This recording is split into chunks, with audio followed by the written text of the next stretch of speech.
All right, hello. This is a continuation of my summary of my analysis of how the USA is starting a new Cold War with Russia. And to better understand why the US is starting this war, uh, I'm trying to help you understand how war is so profitable. And a big reason why war became so profitable was the Industrial Revolution and the application of machine manufacturing to weapons, right? And so, to understand this, we're examining the Industrial Revolution in greater detail, studying each of the 8 stages, all right? And the first stage we looked at was machine manufacturing of textiles. The second stage is the use of machines in agriculture. And then machines were used in printing, so that resulted in mass media, which greatly increased the capacity for propaganda, right? First used in pumping up patriotism, especially in US and European nations, and in communism, then later National Socialism and so forth, right? Having big effects in the 20th century wars. All right, the third stage of the Industrial Revolution was the advent of the steam engine and its use in powering production machines and also in powering transportation. So you had mechanized transportation. Uh, Both of these were huge, and both of them resulted in a shift from simple mercantilism as far as arbitrage and commerce and shipping to colonialism, which was an upstream integration, expanding into the interior of other countries, made possible by mechanized transportation. All right. And this became the dominant form of economic growth. Industrial expansion at home, supported by colonial expansion and access to resources and markets overseas. Right, that combined system. All right, and that resulted in increased colonial competition, which led to economic nationalism and the formation of autarkic trading blocs, which led to war. Especially, it culminated in World War One. All right, stage four of the Industrial Revolution was machine manufacturing of weapons, right? For the purpose of interchangeability. And this eventually resulted in the American system of manufacturing, right? Machine mass production, which culminated in assembly line in late 19th century, all right? Machine manufacturing of arms was applied in the Civil War, which greatly increased firepower. However, the Civil War's main effect was in unleashing Western expansion economics under the Republican model. Right? And that was essentially exactly the same thing as European industrial expansion, supported by colonial expansion overseas. Now, the only difference was for the U.S., industrial growth was in the East Coast, and our colonial expansion was Western expansion in the remainder of the United States, heading out west. All right. The fifth stage of the Industrial Revolution uh, is often called the Second Industrial Revolution, but it was never an economic engine. All right. It involved steel, chemical industry, oil, internal combustion engines, automobiles, electricity, telephones, radios.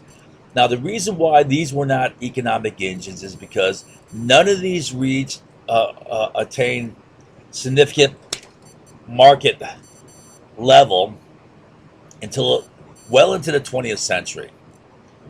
All right. So the key economic engine for the United States and for these European nations was still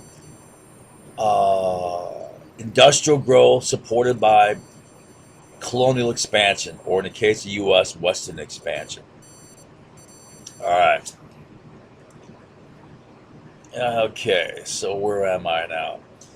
Now, during the period from about 1873, you could say, until a little after 1810 or so, was considered the long depression for European nations, and this increased the need for colonial competition and economic nationalism, leading to World War One. Then you had World War One, first big major industrial military-industrial war, right? And this saw the birth of the U.S. military-industrial complex, right? Although the capacity for the military-industrial complex developed here with machine manufacturing weapons, the U.S. military-industrial complex really did not form until World War One, and this involved the power elite and the bonesmen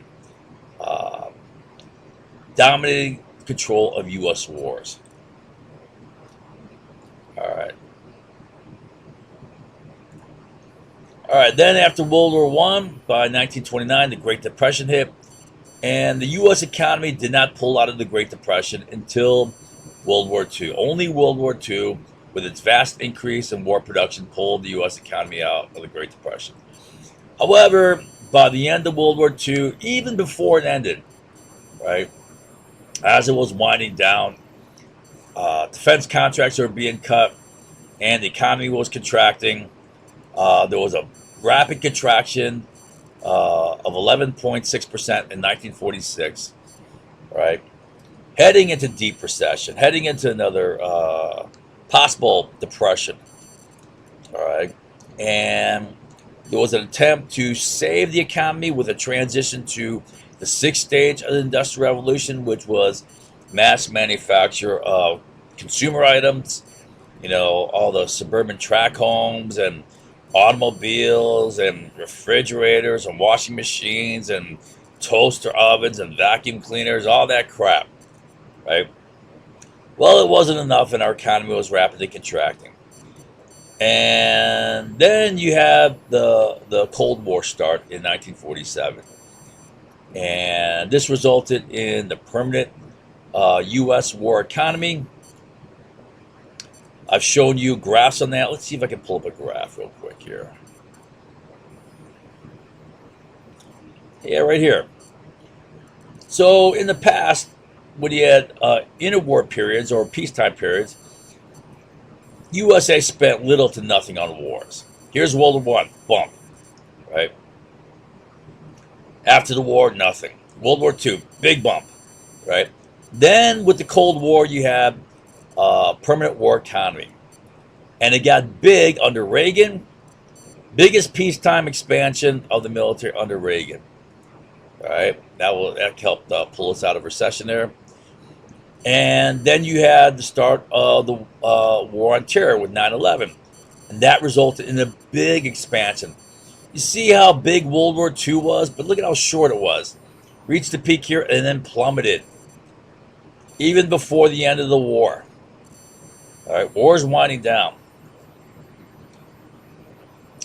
Then look, you have production almost as big as World War II, right? But for a much longer sustained period, massive war production. This is big military spending. All right. All right.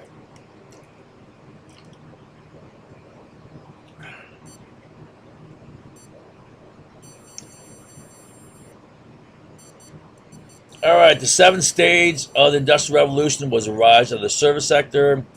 Then the eighth stage was the high-tech era. Synthetic chemistry took off. All that organic chemistry. Solid-state electronics was invented. Microprocessor was invented in the 60s. Robotic manufacturing, especially in the auto industry, started being employed in the 1980s. Then 1990 saw the internet information superhighway. Any new tech, biotech's becoming big. Uh, genetic stuff, genetically modified foods and so forth. Healthcare is big.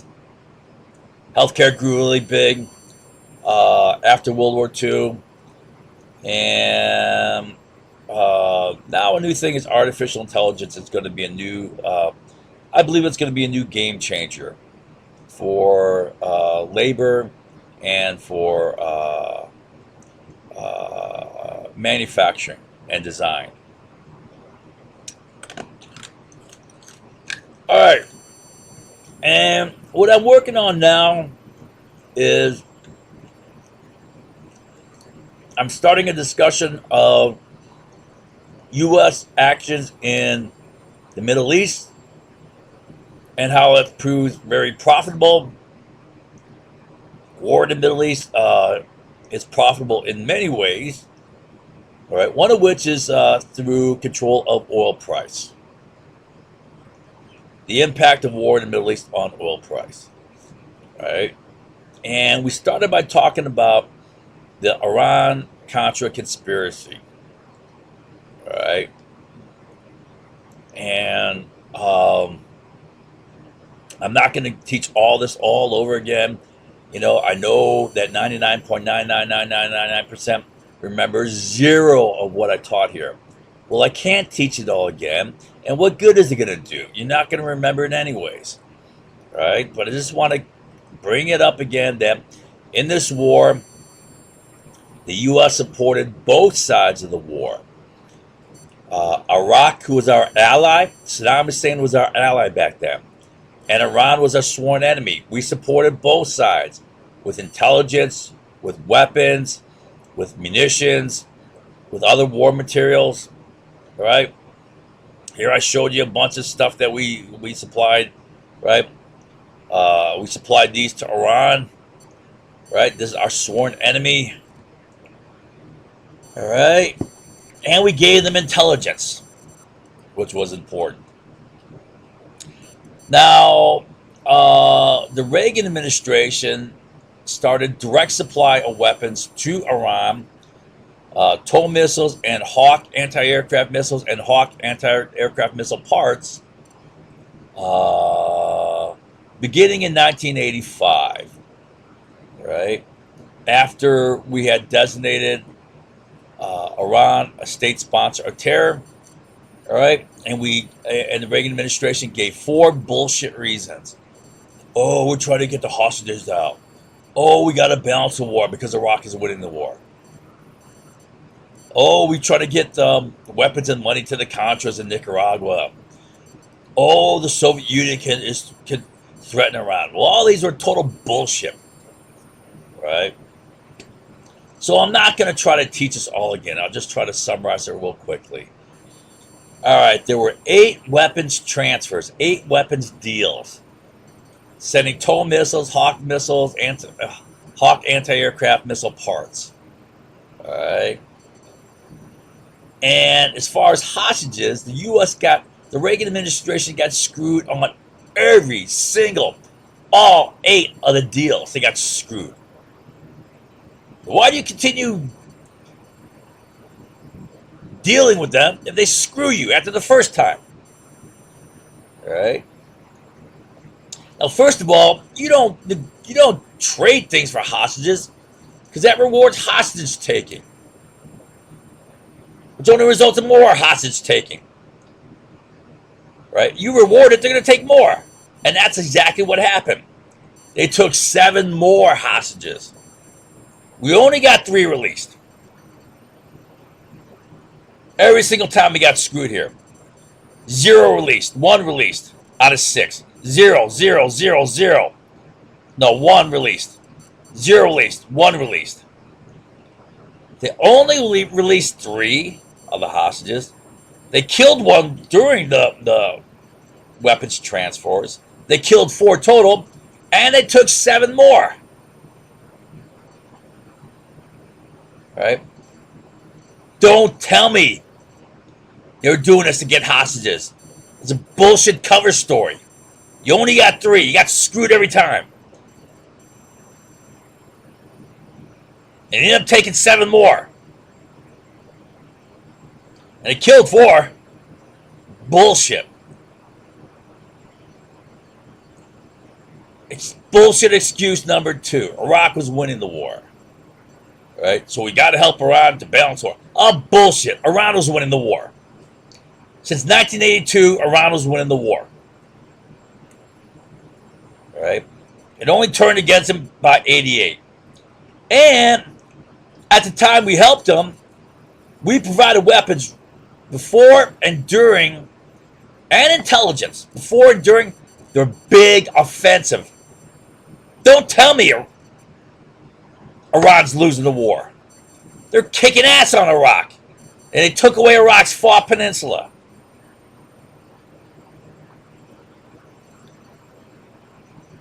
Here's the Far Peninsula. This is Iraq's only access to the Persian Gulf.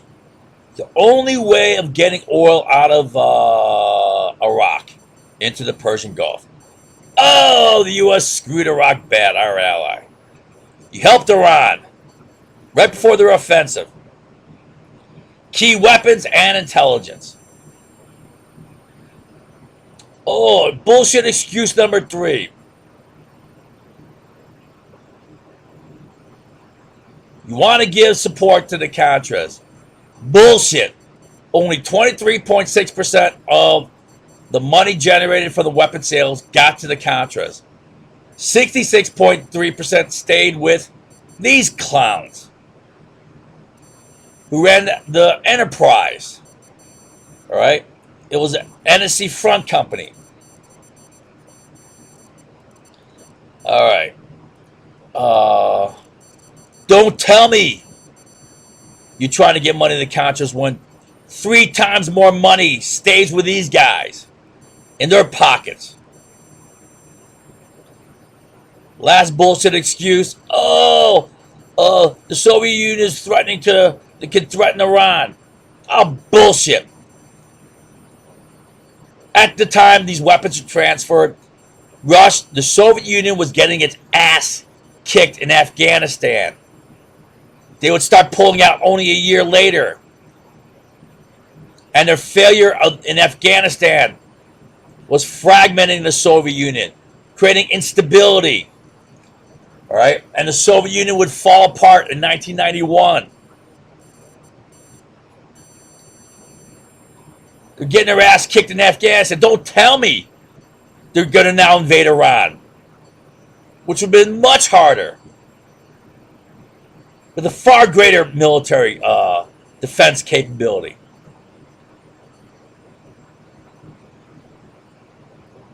Don't tell me the Soviet Union could threaten Iran when its failure in Afghanistan is threatening to cause the Soviet Union to fall apart in and of itself. So I'm saying, was there an economic motive for Iran Contra sale of weapons to Iran? All right, let's review. Now, in 1971, the USA lost control of oil price to OPEC. And then OPEC devastated the U.S. economy throughout the rest of the 1970s with a 73 oil embargo and then the 79 Iran Revolution. All right. Then the USA fueled the Iran-Iraq War by supplying both sides with military intelligence, weapons, and other war materials.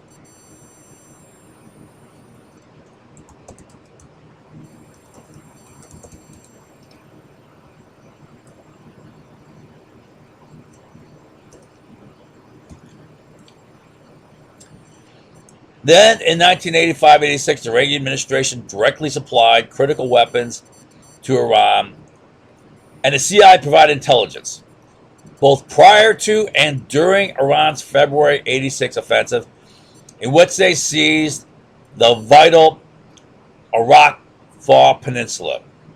Right? Why is it vital? Because Without that, Iraq could not sell oil through the Persian Gulf. Right?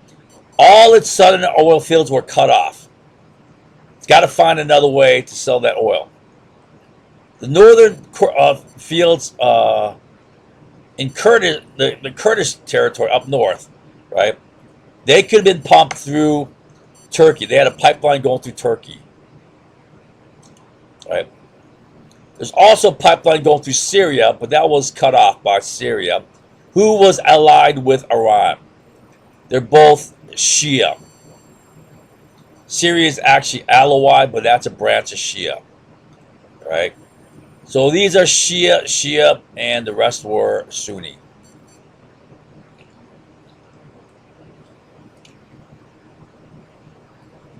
All right. Iraq's loss of the Faw Peninsula had great strategic impact. One, it cut Iraq's access to the Persian Gulf.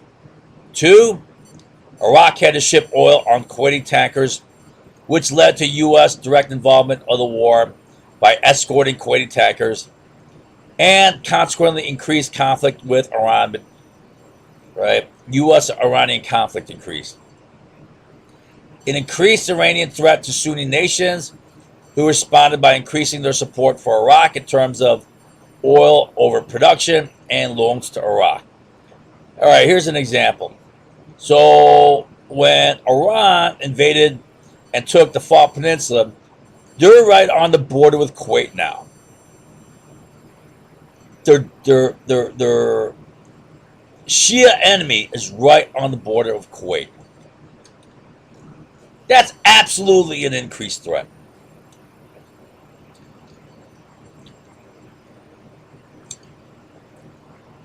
And if they go into Kuwait, they're right on the border with Saudi Arabia.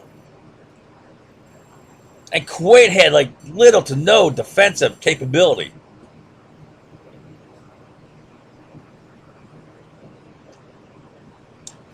So with oil overproduction, oil prices plummeted.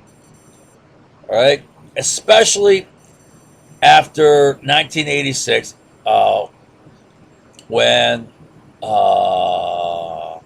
major overproduction increased by the Sunni nations. Iraq's war debt became the key issue that caused the Gulf War of 1990 to 91. So these are big impacts.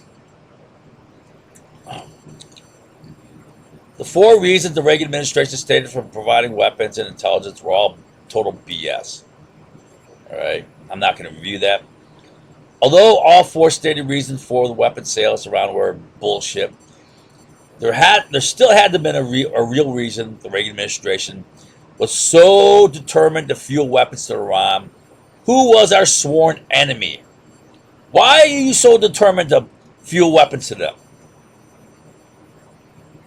My contention is that war amongst oil-producing nations was an indirect means of controlling oil price, which the USA had lost since 1971. So we lost control of the oil price. We lost control of our economic destiny. High oil prices killed our economy. And we can't control that. This was a means of regaining control of our economic destiny by destroying OPEC's control on oil price. So yeah, our loss of control of oil price devastated the U.S. economy in the 1970s. War between OPEC nations was a means of destroying OPEC unity and thus destroying their ability to control oil price. I mean, that's not rocket science. You know they're going to war. OPEC nations going to war. That's going to destroy OPEC unity. And you know that if OPEC unity is destroyed, they can't control production volumes. And then they can't control oil price. It's just simple common sense. It's not rocket science. It's like, duh.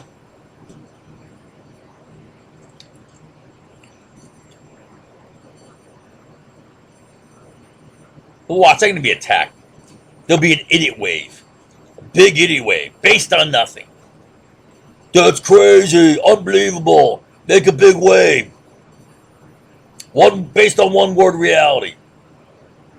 Everyone's saying it, so it's real. Yeah, just because all the retards are saying it, that makes it real. 5 key effects of the Iran-Iraq War on oil price. With OPEC nations fighting each other, OPEC unity was destroyed. Duh! This is both obvious and absolute. Liars cannot finagle this into being debatable. Oh, let's make it a debate. When they cannot win an argument on facts, they try to make it into a debate, make it debatable. Oh, that's debatable. Bullshit. OPEC was divided between Shia Iran fighting against Sunni Iraq and other Sunni nations who fought a financial proxy war. Like Saudi Arabia, Kuwait, UAE, Qatar. They're all fighting against Iran by supporting Iraq with money and with weapons. They allowed transfer of weapons. I know Saudi Arabia and Kuwait allowed transfer weapons through their country. Without unity, OPEC could not restrict production and thus lost control of price. And oil price did plummet during the war, especially after Iran's seizure of Iraq's Fall Peninsula, which caused the Sunni nations to immediately increase oil overproduction. I'll show you the data down here.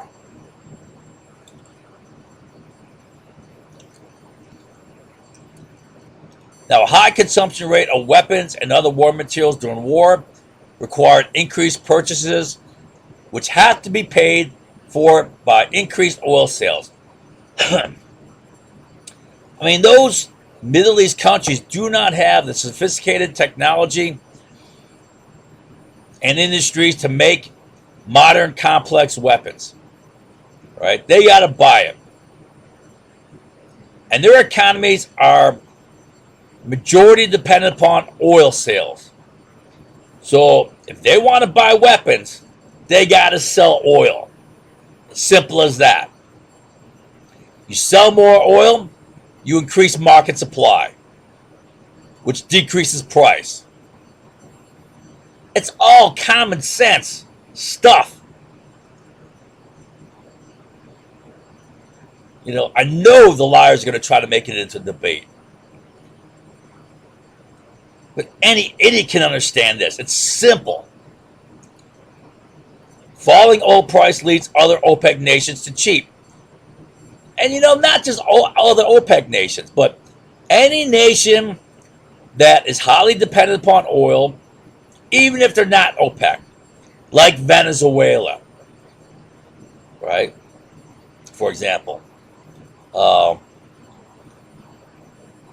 And who has highly impoverished populations, and who has a lot of internal political instability, maybe even rebel groups within their country. Right? They're pressured to increase oil production if price drops. So, falling price creates pressure to cheat, and other OPEC nations cheat on their quotas through overproduction, through netback deals, through barter deals. I'll give you an example. Iran and Iraq were trading oil for weapons. Both countries. Other nations traded oil for wheat and fertilizers. Things like potash. What the hell was it? What other fertilizer were they trading for?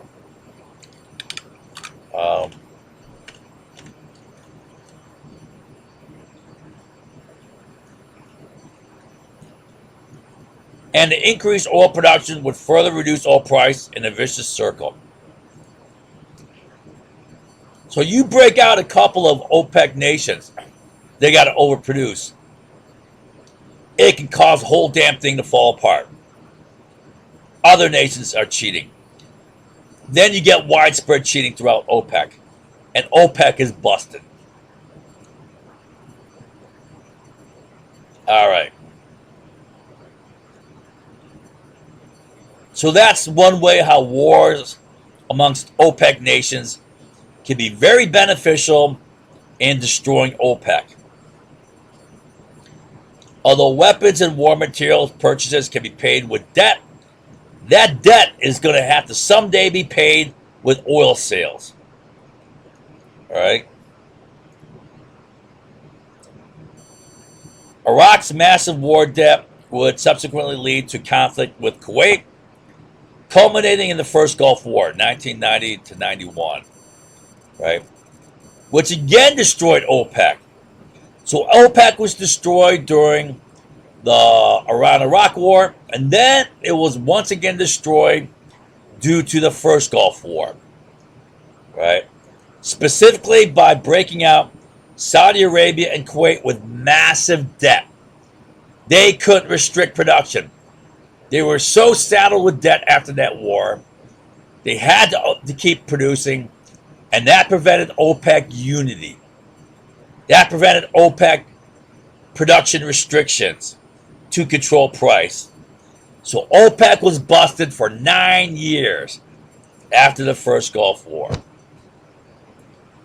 Right? Now, during that time, oil prices should have been climbing, especially with two things occurring. One, you had Asian economies on the rise, especially China and India. Especially China. China was undergoing crazy double-digit growth in the 90s and 2000s, right? In the 2000 teens, it slowed, at some point into single digits. I got to look at the data again.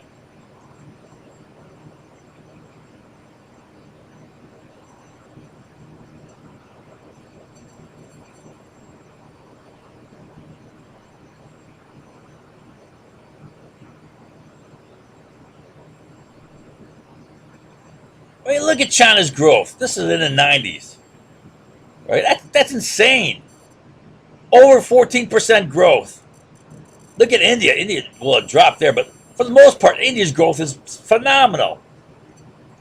Up to 8%, over 8%, over 9%. Well, 90s.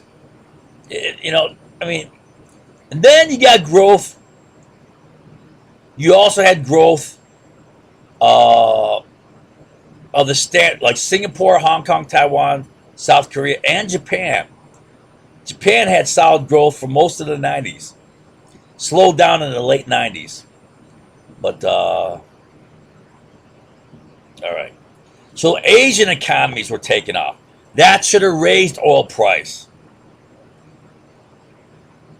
All right. Also, the Soviet Union fell in 91. And then oil production out of the Soviet Union plummeted. All right. That should have raised price. But no, oil prices fell. Let's see, what do I got here? I got a graph here.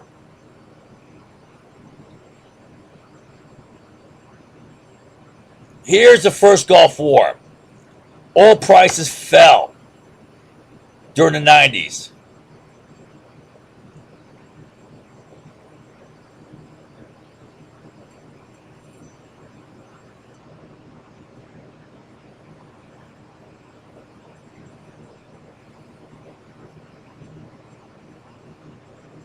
All right.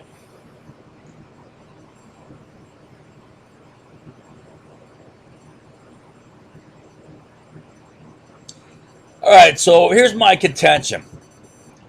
The USA, having reached peak oil production in 1970, having lost control of oil price to OPEC in 1971, having had the U.S. economy whacked, devastated by the OPEC oil shocks of 1973 and 1979,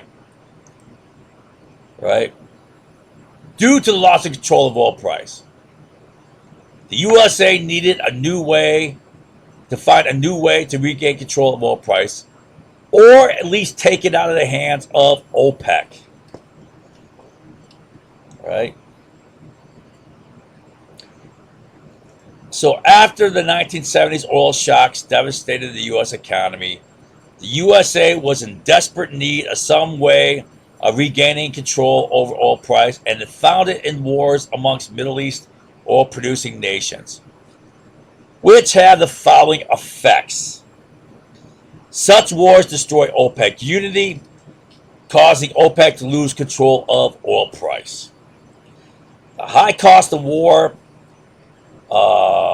with its high consumption of expensive weapons and munitions, require big increases in oil production, which then lowers oil price.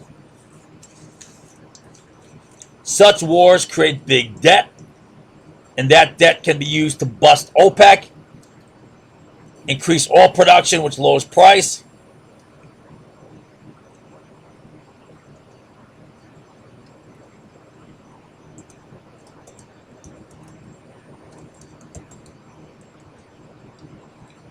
And can create conflict. For example, Kuwait and Iraq after the Iran-Iraq War, leading to the first Gulf War. I'll explain this better. To better understand this, I will review part of my diagram of oil price factors.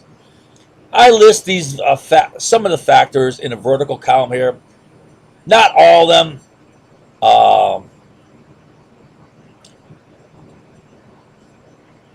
Here's an example. So here's oil price. Of course, oil price is affected by supply and demand, but all these other factors can affect either supply or demand. All right. One factor affecting supply is cartels like OPEC, which are organized to control and restrict oil production and thus increase price to increase their profits. OPEC is significant because it controls roughly 40% of world oil market share. Right? One organization controlling 40%. That's huge. And that led, for example, Director of the CIA, Admiral Woolsey, to say that destroying OPEC should be the first priority of those in government. That's pretty much a direct, exact quote. Now, I'm not going to explain all these factors. I'll just hit on a couple that are relevant here. So another factor is national political considerations, whether domestic political considerations or foreign. Foreign, for example, wars. All right. So a domestic political consideration could be, for example, you have certain states like Saudi Arabia and Venezuela, which are essentially social welfare states, that leading to national debt, poverty, unemployment. And that when you have national debt, poverty, unemployment, that can cause you to increase your oil production, all right, which affects supply, drives down price. Now, another national political consideration could be foreign, and it could result in sanctions against oil-producing countries, restricting their production, right? Or it could be embargoing oil sales to countries, like in 1973. Either way, this is a form of economic warfare, and these can affect supply, right? Another form of economic warfare is overproduction to drive down price. One example I'll give you is in 2014 and 15, Saudi Arabia tried to drive frackers out of business. Now, fracking started becoming significant beginning around 2010 when it reached 1 million barrels per day, but it grew rapidly after that. So by 2014, fracking is a significant contributor, right, to world market share of oil, both in the U.S. and where else fracking is occurring, right? Now, U.S. fracking, you didn't have to export that, but it's affecting market share by affecting U.S. supply to U.S. demand. All right. Now, they try to drive marginally profitable frackers out of business. It eventually failed. Another example of overproduction as an economic warfare weapon is Sunni overproduction during the Iran-Iraq War to drive down prices. I mean, they're doing this to gain extra revenues to supply war loans to Iraq, but they're also doing it to drive down price, to undercut revenues to Iran. Iran was more effectively having its oil industry, its production and transportation damaged by Iraqi air attacks. So they're limited in production and transportation capacity. With that, if you drive down price, you're killing Iran's capacity to finance its war, right? So overproduction can be used as an economic warfare weapon, right? I'm not going to explain all the rest of the factors, at least here. Now, while it is easy to absolutely and undeniably prove the USA has created a lot of conflict in the Middle East for decades. For example, the U.S. fueled both sides of the Iran-Iraq War. You cannot say we're not fueling conflict. No, that's not fueling. I'm going to slap you in the head.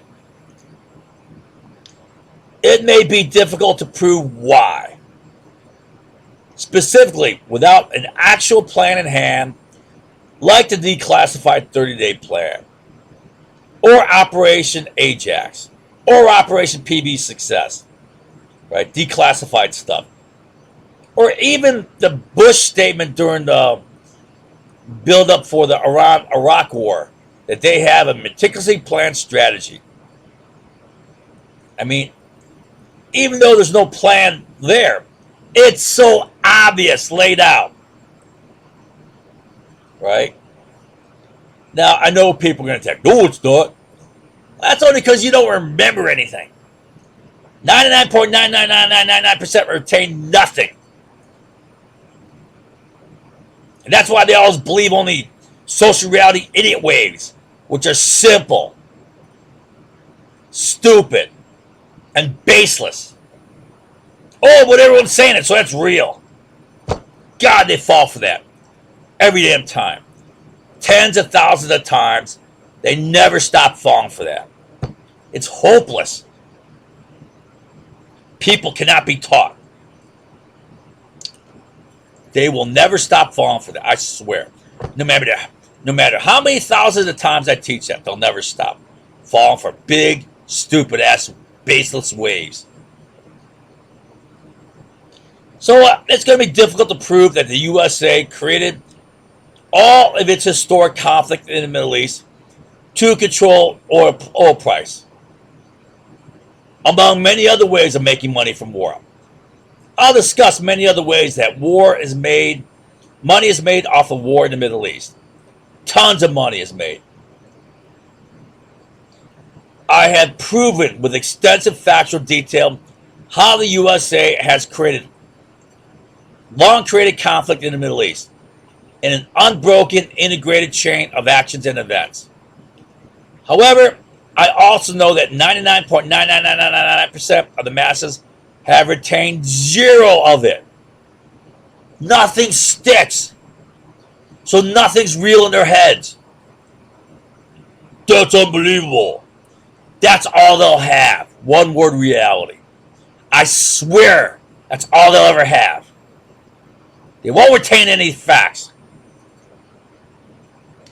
Therefore, the only thing the ignorant masses will know is the simple, stupid, baseless waves, past and social reality, but which dominate because they have the support of massive social momentum, massive social reinforcement, because all the know-nothing idiots are saying it.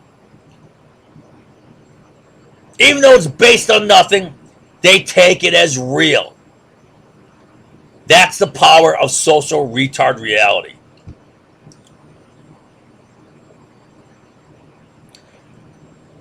Although I don't have a plan in hand, I do have Director of the CIA, Admiral Woolsey, on record saying that destruction of OPEC should be the first priority of those in government. So here's what he says.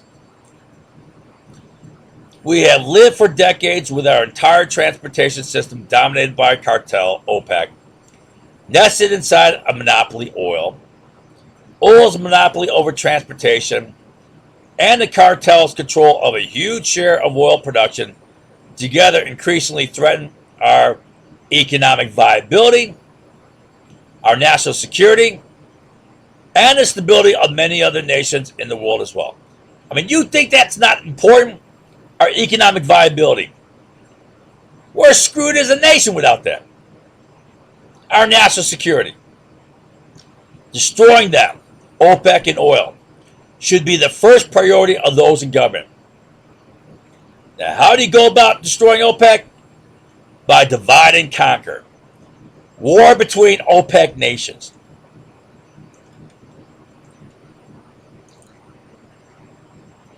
Although I don't have a documented plan in hand, my case is based upon intelligent analysis, logic, reasoning, oil data, and economic data. We'll see as we go through here. Furthermore, it is easy to show how war between OPEC nations destroys OPEC unity, which destroys their ability to control oil production and thus price. That has been absolutely proven in both the Iran-Iraq War and the First Gulf War. The USA's Iraq invasion war was a different breed of animal, though, in that it was not a war between OPEC nations. It was a war between USA and Iraq. All right. The Iraqi insurgency was a war mostly against ex-Iraq military. There are many factors that affect oil price, and I have a brilliant, complex, and integrated understanding of these factors. In fact, I drew the oil analysis diagram above in less than an hour, entirely off the top of my head. I threw this whole damn thing down in less than an hour. I mean, I cleaned it up with these letters, and the colors and so forth. All right. But all this information I threw down in less than an hour. All of it right off the top of my head. All right. So, I'm capable of retaining all this information and integrating it in a meaningful,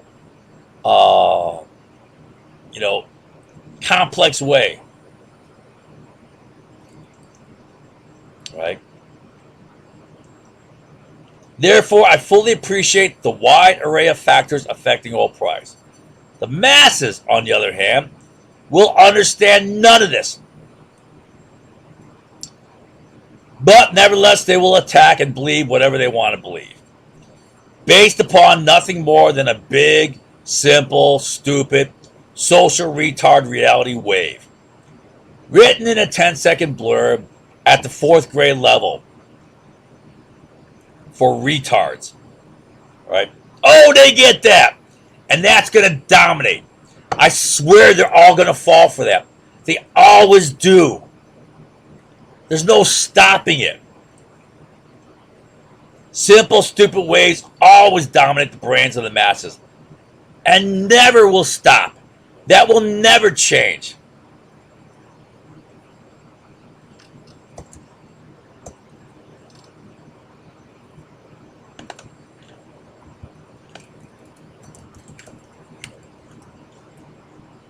You know, I know this sounds pessimistic, but it's absolutely realistic.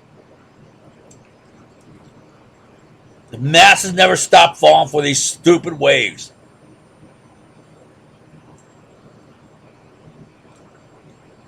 So now, if you have all these factors that affect price, the difficulty is in showing how the Iran-Iraq War was a dominant factor affecting world oil price, when there are so many other factors, and this requires a multivariate analysis, which is always tricky. How do you separate out the individual contributions of each of these factors?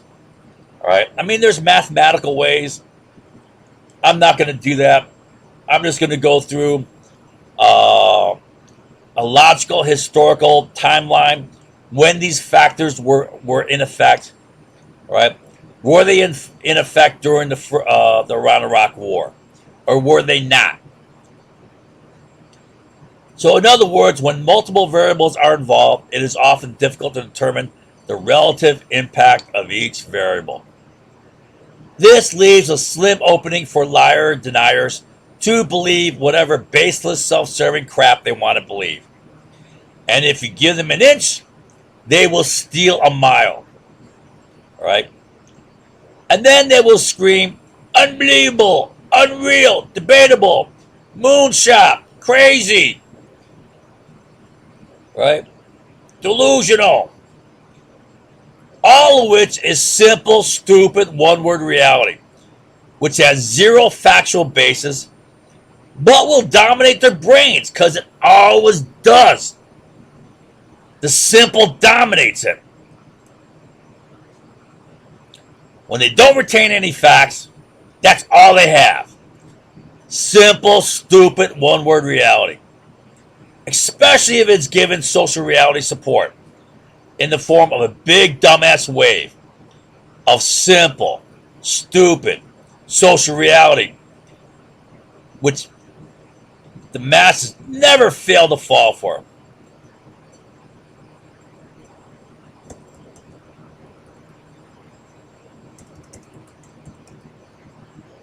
Just pass a big, baseless, stupid wave in social reality, and all the moron masses will believe it. Guaranteed. I swear, that's a God's honest truth. Every damn time they fall for it. They never fail to fall for that.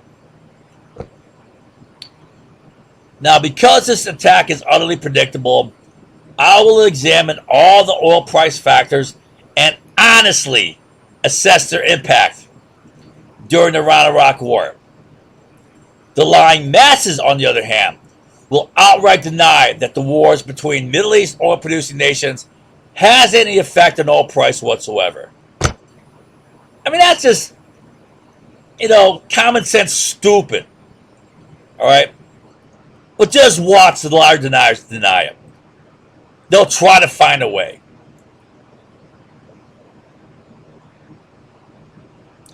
So, I will begin by examining the impact of the Iran-Iraq War upon quota cheating, overproduction levels. All right? I'm going to take a break to get a cough drop. My throat's getting sore. All right, I'm back. So, this is a chart of overproduction by Persian Gulf oil-producing nations. All right. I don't include Qatar and Bahrain because they're much smaller oil producers. Right. I just have the major oil producers here. Saudi Arabia overproduction, Kuwait overproduction, UAE overproduction, Iraq and Iran, and then total overproduction. Now keep in mind this is production over OPEC quotas. Right? How much? Right? So these are the major Persian Gulf oil producers. I didn't include Bahrain and Qatar. Qatar is a bigger gas producer. They have more gas reserves than oil. All right. So this goes back to April of 1982. The war started in September of 1980, but I couldn't find data on OPEC quotas prior to April of 82. So this is the earliest data I have on OPEC quotas. And I can use that to compare actual production volumes to the quotas and then calculate overproduction. Now, when you see pink, that means there's underproduction. Blue means overproduction. Blue with red means big time overproduction. I mean, look at Iran. Right? Iran was major overproducing, up to 2 million barrels per day over their quota. Right? And I believe here, this big fall was due to, actually, this is Iran had an extra million barrels per day to the quota. So this looks like they're dropping off in production, all right, but it's not. It's because their quota changed here. They went from like 1.4 million barrels per day to 2.4, all right? All right. So this is a quota change. All right, you see that from 82, you got a mixed overproduction and some are underproducing. But you see, once you get to February of 1986, you got big jumps in production. Recall, this is when Iran had its big, successful Fall Peninsula offensive, right? Which had great consequences. Cutting off Iraq from the Persian Gulf. Bringing Iran right to the border of Kuwait. And then through Kuwait right to Saudi Arabia. All right, you see that the production was ramping up a little bit, but then there's a big jump. Doubles here, triples by here. Look at this. By here, Kuwait is producing over 1 million barrels per day, over quota. And Qatar, I mean, not Qatar, this is UAE, is producing right around 1 million barrels per day in this area here. And it stayed high through the end of the war. Now, I included a few months after the war, because even though the war ends, they're still paying for the war bills, and really they're still fighting the economic war.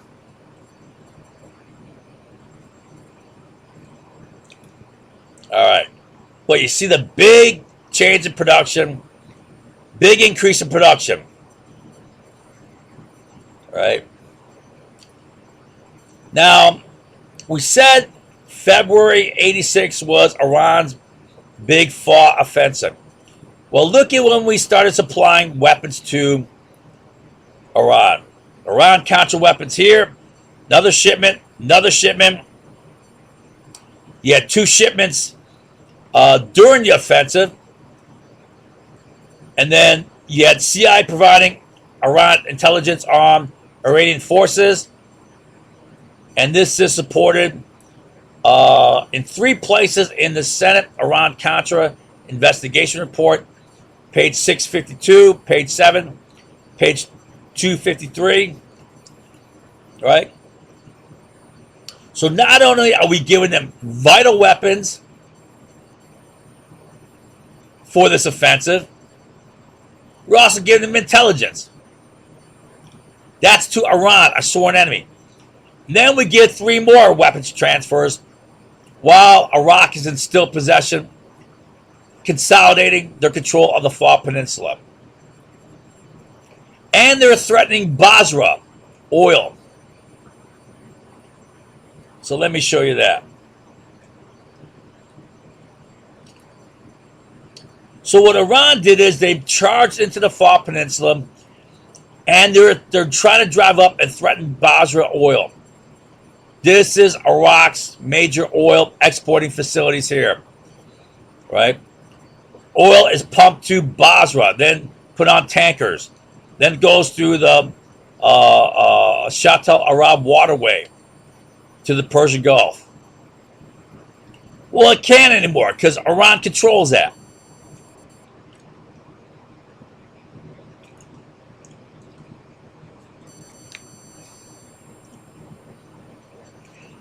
Now, then Iran attacked the Far Peninsula.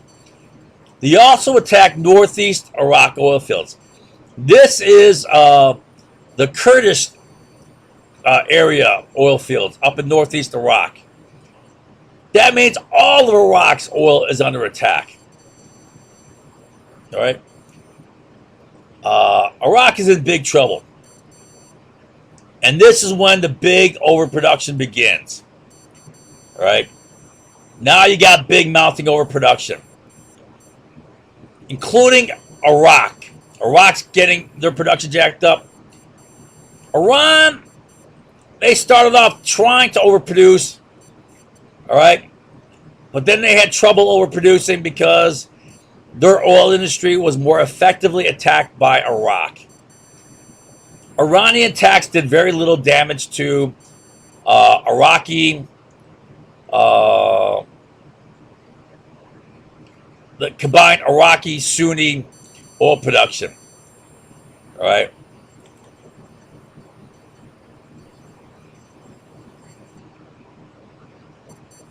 All right. So after Iran seized Iraq's Far Peninsula, jamming the Sunni nations with a big threat, the Sunni nations responded by producing 2.14 million barrels per day over the combined OPEC quotas, on average, every single day for almost 3 years.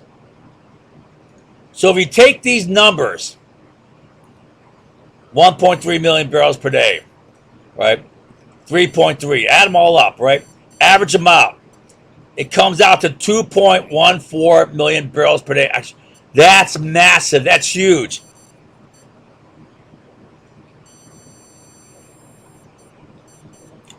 I mean, that's like the production capacity, the quota of a whole OPEC nation in and of itself. That's about the production capacity of Kuwait. You're adding another Kuwait into the mix. That's a big chunk of additional oil. That's going to have a huge impact on oil price.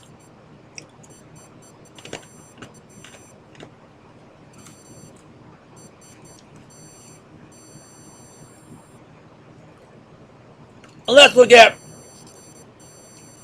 the impact on oil price. So here's a long-term historical look at the effect of oil price. Right? Here's World War II ends. Oil prices heading down. U.S. reaches peak production capacity. We lose control of oil price. Then you got the 1973 Arab oil embargo. Prices go crazy. Bam. And they stay about the same until Iran Revolution. Bam.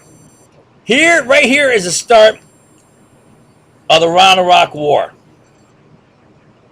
Iran-Iraq War starts, and this is February 1986. All right? So if you look at this data, this is monthly data, month by month. It's more precise than, let's see here. This data here is annual data. You'll see it's spread out from 1985 1986. Well, this big drop really dropped in 1 month. Bam! In a space of a month, you had a massive drop in oil price.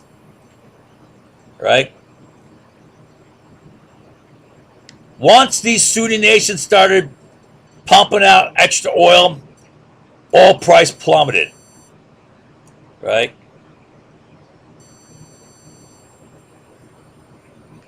All right. Whether on the spot market or on the futures market, oil price plummeted.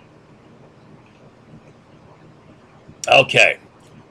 And oil price fell, remained low until the end of the war. This is the end of the Iran-Iraq War.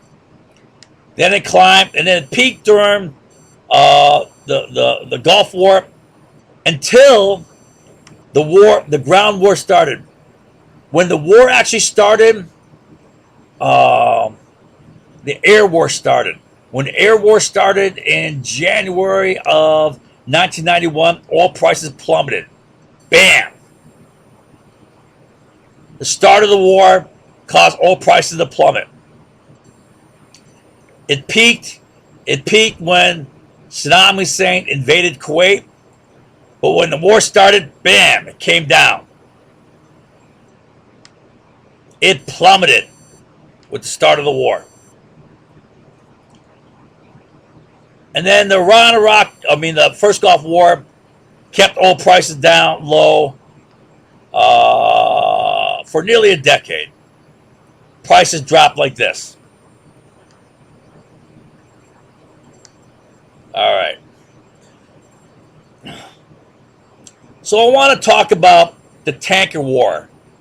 Right? I say here the tanker war had no significant impact on oil price.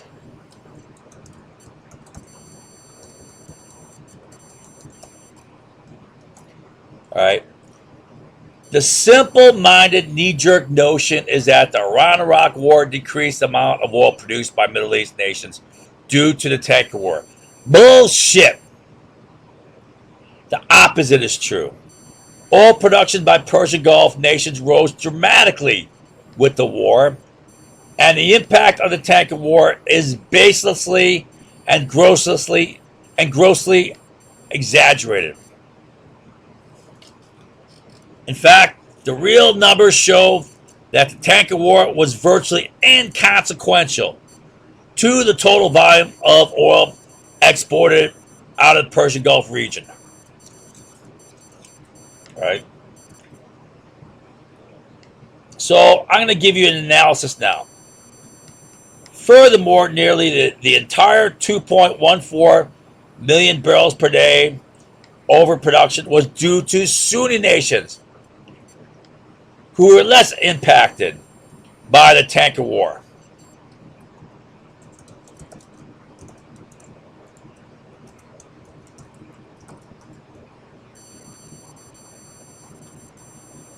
All right. So nations like Kuwait, Saudi Arabia, UAE, and Qatar, all right, less impacted than Iraq and Iran. Right?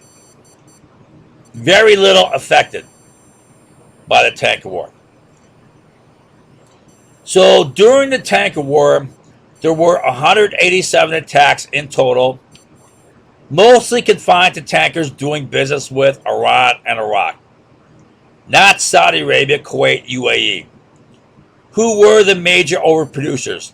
So these guys were the major overproducers, and they were pretty much isolated from the tanker war. Iraq was also a major overproducer from August 87 through the end of the war. Iran began the war as a major overproducer. Oh, you know what? I wanted to show you that. So I wanted to show you the course of overproduction or whatever. So Saudi Arabia is here. They started off underproducing, all right?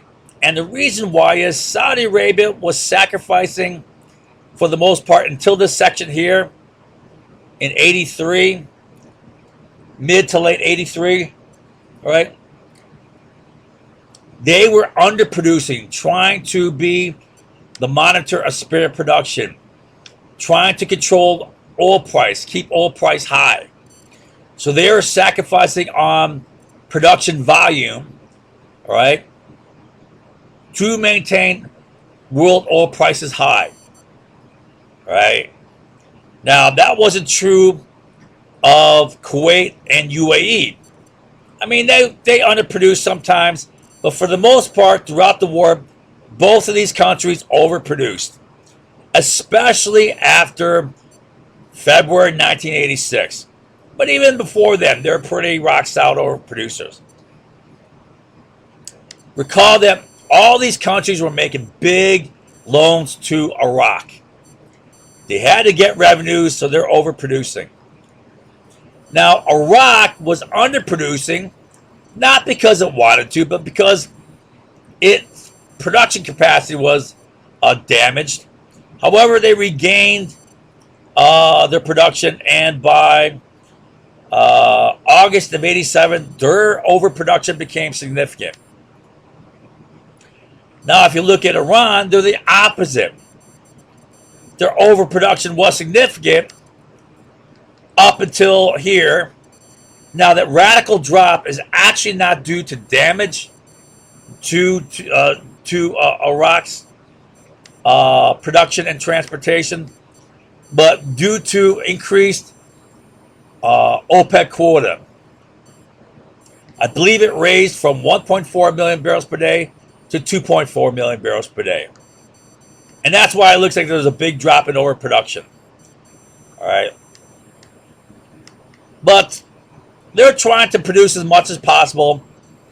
They cannot overproduce, except for a few spotty months here and there.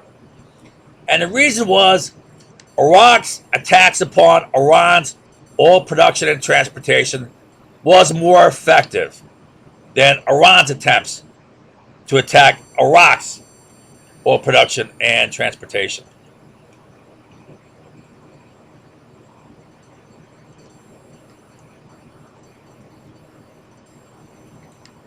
All right.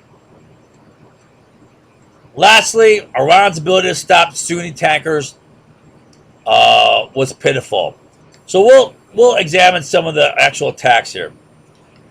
The tanker war was started by Iraq in March of 1984.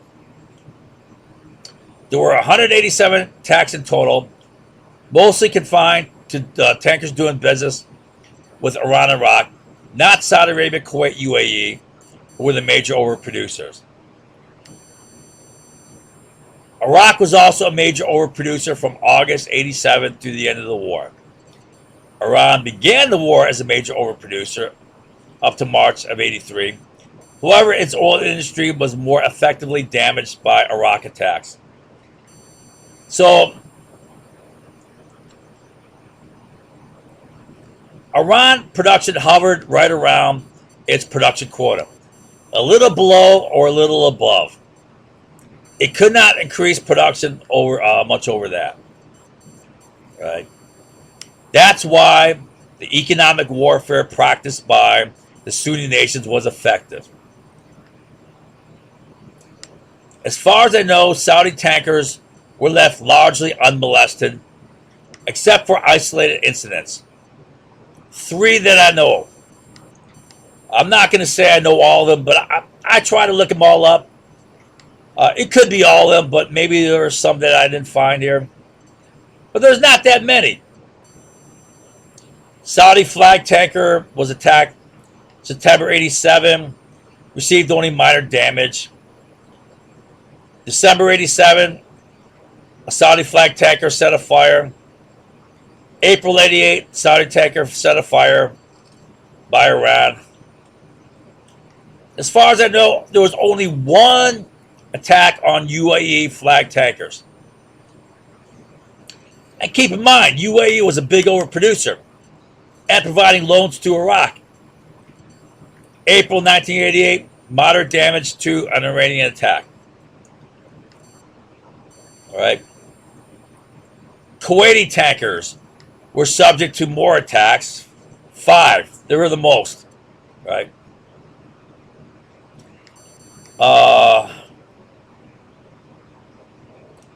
Especially after Iran seized the Faw Peninsula and Iraq began shipping its oil in Kuwaiti tankers.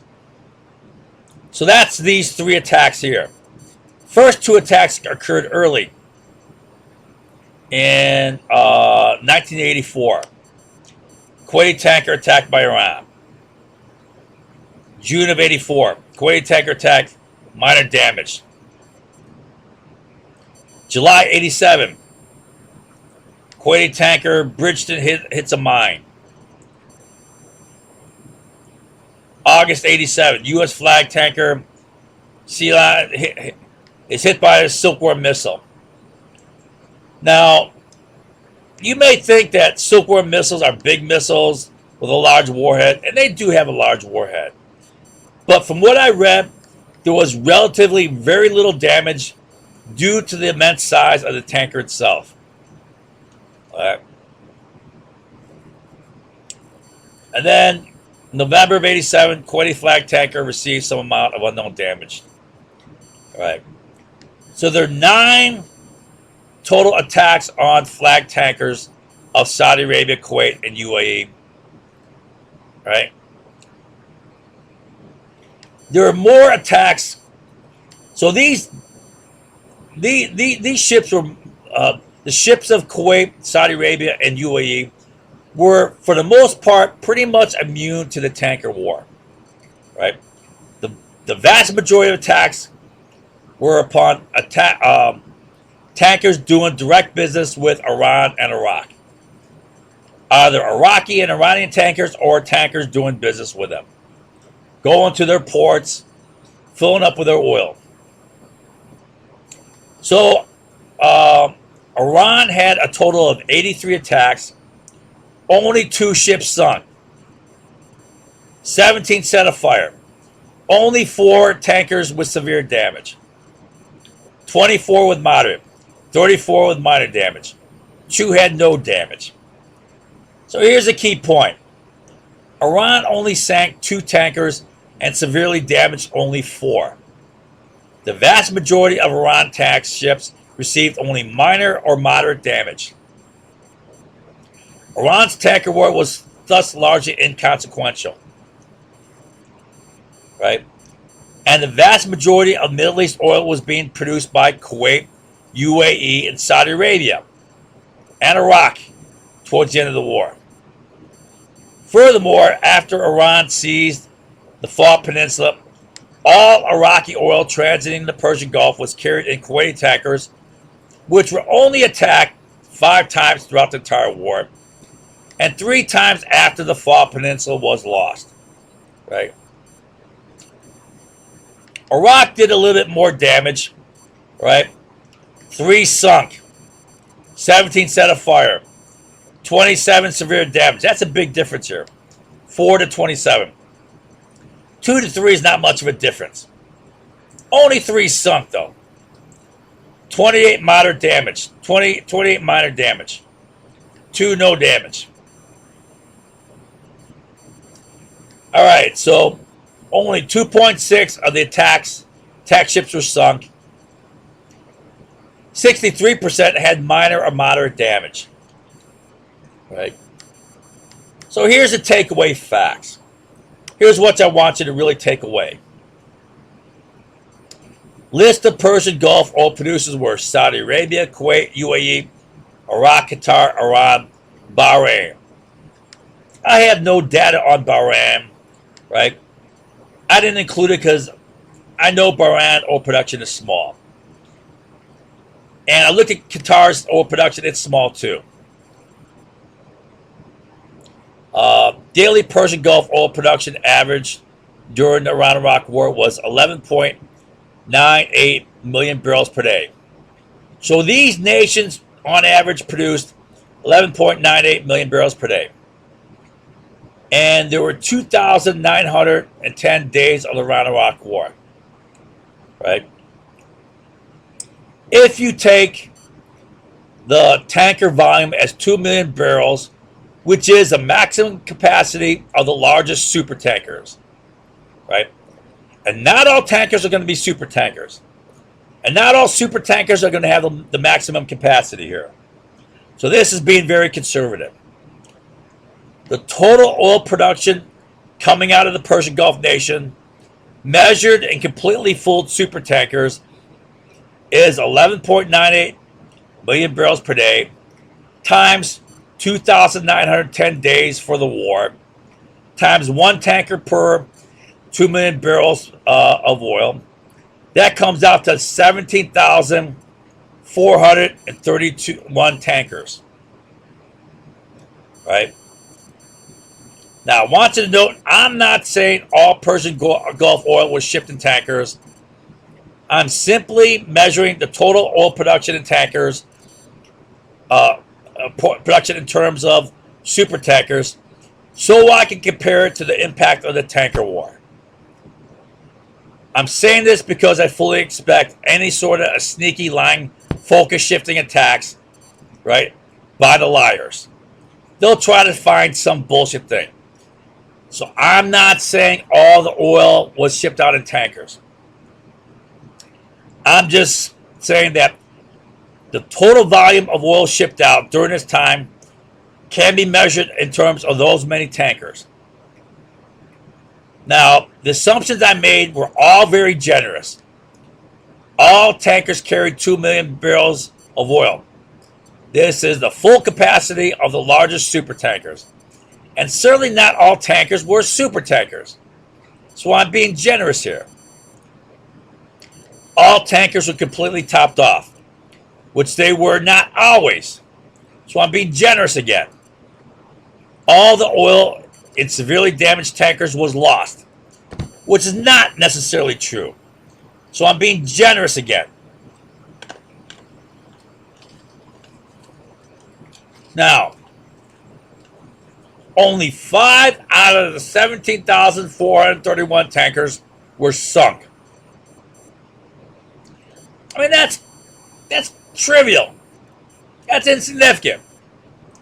Ratio is 0.000287 or 0.0287%. This is infinitesimal compared to the total volume of oil being produced by the person. What I'm saying is, the tanker war is not even a scratch on the side of an M1 Abrams tank. Now, 31 tankers were severely damaged. The ratio is 0.00187. That's 0.178%. Less than 1/5 of 1% were severely damaged. This means that in reality, the much ballyhooed, excessively overhyped tanker war had infinitesimal impact upon the total volume of oil being shipped out of the Persian Gulf nations. Also, the tanker war should have increased oil price. However, oil price plummeted during the tanker war. Right? And my numbers are all generous in terms of all tankers are assumed to be super tankers, which they were not. All tankers were assumed to be completely topped off, which they were not. 100% of oil in severely damaged tankers was assumed lost, right? Which is not likely, especially in super tankers, which are so damn huge, which have multiple compartments. I mean, I'm not an expert on super tankers, but I can easily see how a super tanker can sustain severe damage and only lose like 10 to maybe 20% of its oil. All right? If it's hit in one section, causes a lot of damage here, well, that's only one section.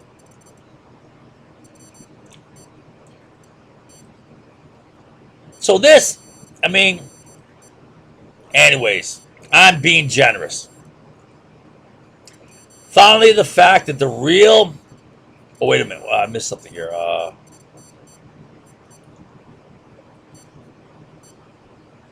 This means the tanker war was barely a scratch on the side of an M1 Abrams main battle tank. I mean, maybe there's a better analogy, but I don't know. The real impact on oil price was the Iran-Iraq war itself, which averaged throughout the whole war 0.842 million barrels per day. Right? Almost 1 million barrels per day on average throughout the whole world, every damn day. And that rose to 2.14 million barrels per day after Iran's seizure of Iraq's Faw Peninsula. So that's a big jump. All right. Iran's offensive after that was a big jump in overproduction. 2.14 million barrels per day overproduction is massive in and of itself. But that effect is compounded by the devastating impact it can have on OPEC unity and hence OPEC price control, thus involving Venezuela, Indonesia, Libya, Algeria, Nigeria, Ecuador, and Gabon. These are other OPEC nations at that time, right? Plus, you have other nations. Let's say Mexico is undergoing some problems, all right? I'm going to take another break. All right, I'm back. Finally, the fact that the real impact of the tanker war on the Persian Gulf oil was infinitesimally small allowed the CIA to report, on the Iran-Iraq War, March 12th, 1984, the potential for oil price increases would be limited so long as Saudi Arabia can use its oil-producing capacity to continue supporting the current oil price. It would take the unlikely event of major disruption to Saudi oil exports to substantially change this picture. Keep in mind, the big overproducers was not Saudi Arabia. It was Kuwait and UAE until Saudis really kicked in late, right? I mean, you got like almost 2 million barrels per day overproduction here. Here you got about 2 million barrels per day. Iraq became big too, over a million barrels per day. But that was late in the war.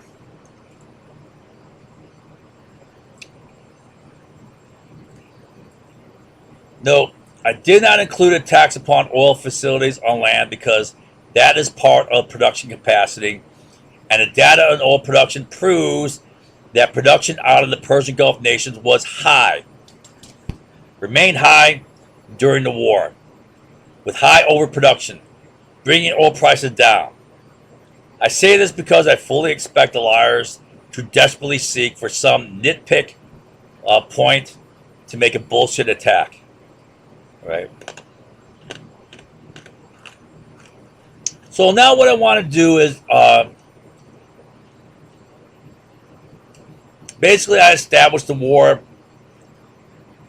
how the war affected oil production, right? And I want to compare that with other factors that affect oil price. So here's a list of factors again, right? We'll go through this list one by one here. So the first in this list, I have big sanctions and embargoes. Well, the big sanctions embargoes of consequence were 1973 and 1979, prior to the Iran-Iraq War, right? So here is the Iran-Iraq War right here. That's when the Iran-Iraq War started, and prices fell with the Iran-Iraq War. Okay. This is the 1973 oil embargo. Here is the 1979 Iran Revolution. Right? Jacked up oil prices in both cases. Well, that's prior to the Iran-Iraq War. So these two events do not explain this fall in price. All right, these happened prior to that.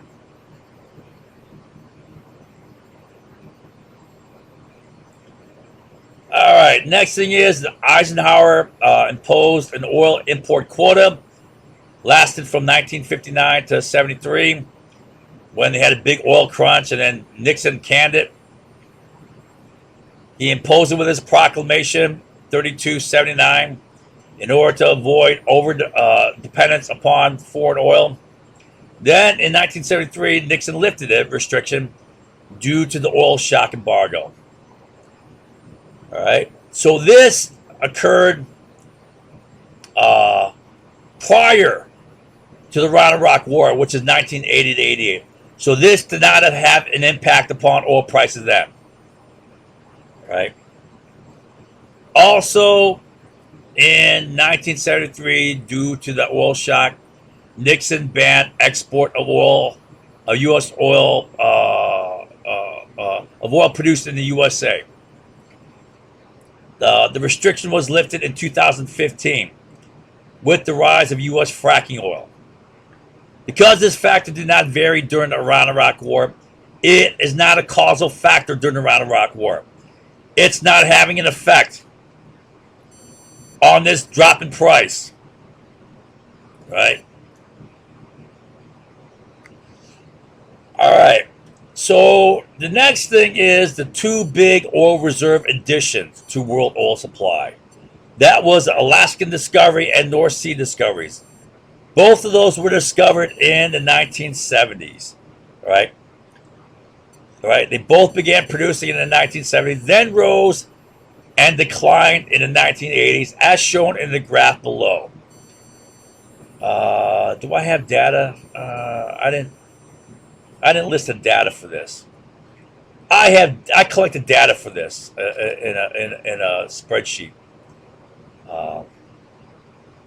I'm not showing it though. I'm just showing the graph.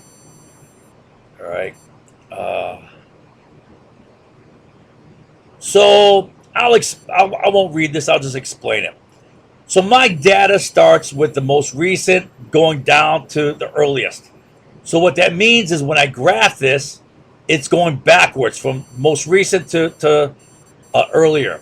So if you start here, this is the earliest date, and this is like 1980.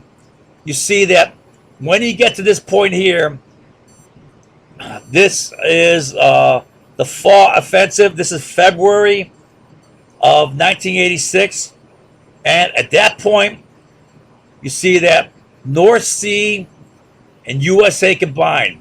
I couldn't find data on Alaska itself, so I just take USA because I know that USA oil was in decline, all right, but Alaska kicked in, all right, and so this is a combination of North Sea USA oil. It's increasing up into this point, and then it's falling away. Right? So now that means the combined North Sea Alaskan oil production is falling. That should have raised price, right? But what happened is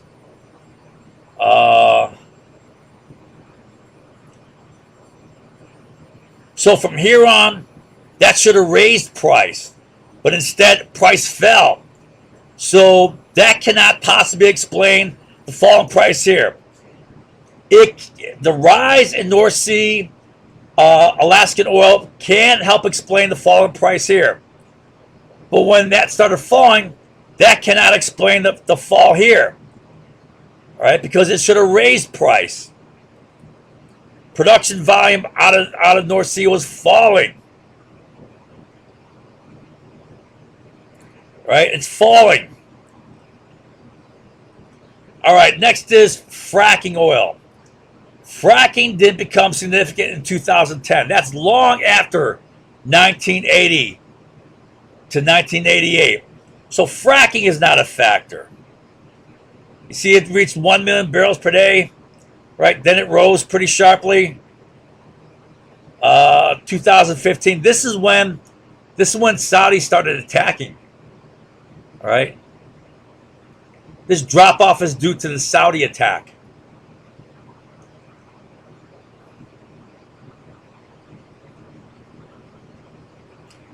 No drawdown in national reserves. So that's not a factor. Iran-Iraq War was 80 to 88. You had Bush in 91. You had Clinton in 96. Bush again in 05. And Obama 2011. Those were the drawdowns. That wasn't a factor, and that's a minimal factor. That's a short-lived factor. But it wasn't a factor at all. Fluctuating dollar value. All right, so this is a valid factor. Now, the idea is the vast majority of world oil is bought and sold in dollars. Right? Therefore, dollar strength affects oil price. A weak dollar will raise oil price, and a strong dollar will lower it. So if a dollar is strong, it can buy a lot of oil. That lowers oil price. Right? Now, the rise in dollar value prior to 1985 could help explain the fall in oil price. After that, however, dollar value plummeted, and that should have raised oil price. Instead, oil price continued to fall, though only slightly until 1986 when it plunged. So here's oil price. Here is the Reagan era. A dollar value rose to peak here rapidly and then fell rapidly. This is April of 1985. So that rapid rise in dollar value could help explain this fall in price. However, dollar value plummeted from 85. This is 85. That should have raised oil price. Oil price should have gone up here due to the fall in dollar value. But instead, oil price plummeted. So this cannot explain the plummet in oil price here. All right. Now, the impact of global warming had not yet been felt in 1980-88. All right. Electric vehicles barely existed back then. That's not a factor. Alternative fuels other than ethanol additive had no impact. Right? It is extremely unlikely that improvements in gasoline mileage of all vehicles improved so rapidly as to cause the precipitous fall, especially in 86. All right. So what I'm saying is there's no way that gas mileage of vehicles improved so rapidly as to cause this fall in price, oil price. Especially it didn't improve rapidly in a month. There's no way. All right. It's not dropping that fast due to, they got new cars that are have greater gas mileage. It's all bullshit. You know what I'm saying? All right. It is also extremely unlikely that improvements in insulation in buildings and homes cause such a rapid fall in home heating oil. Home heating oil is only a part of this price. Right? And there's no way that they're suddenly insulating so rapidly all the old homes. Maybe there's improvements in new construction, but they're not adding, it's just marginal addition to homes, new construction at a time, compared to all the homes and buildings already in existence. Right?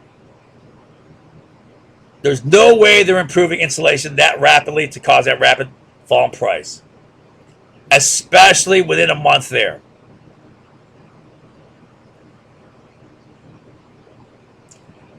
The state of the world economy affects oil consumption. As the economy increases, so also does commerce and transportation, and thus oil consumption, raising price. Right? When the economy falls, oil demand falls, and thus so also this price. Here are some examples. 2008, you had the mortgage-backed security fiasco, the housing crisis.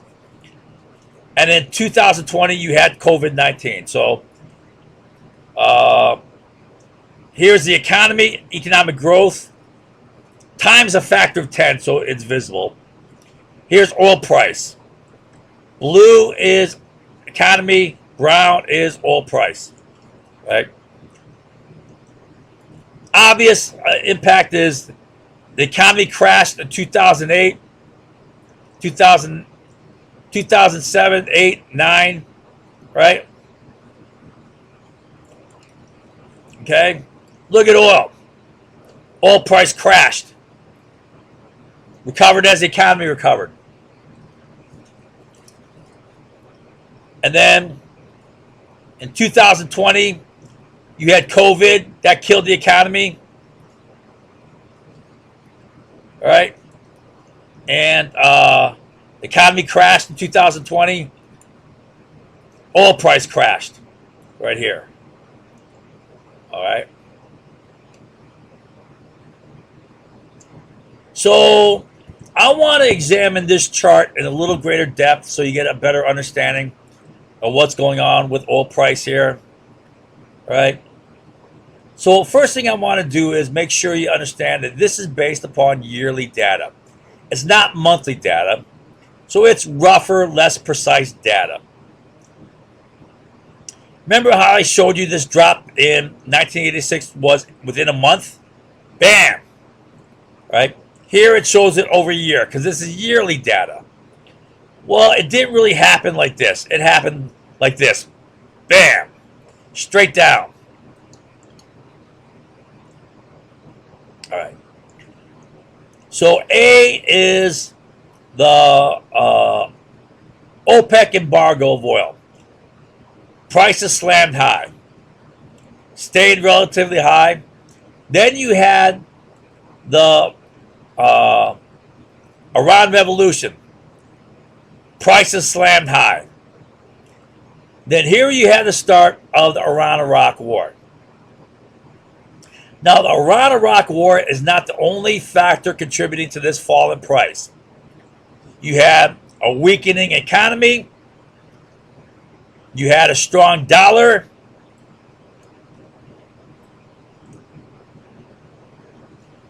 And what's the other factor?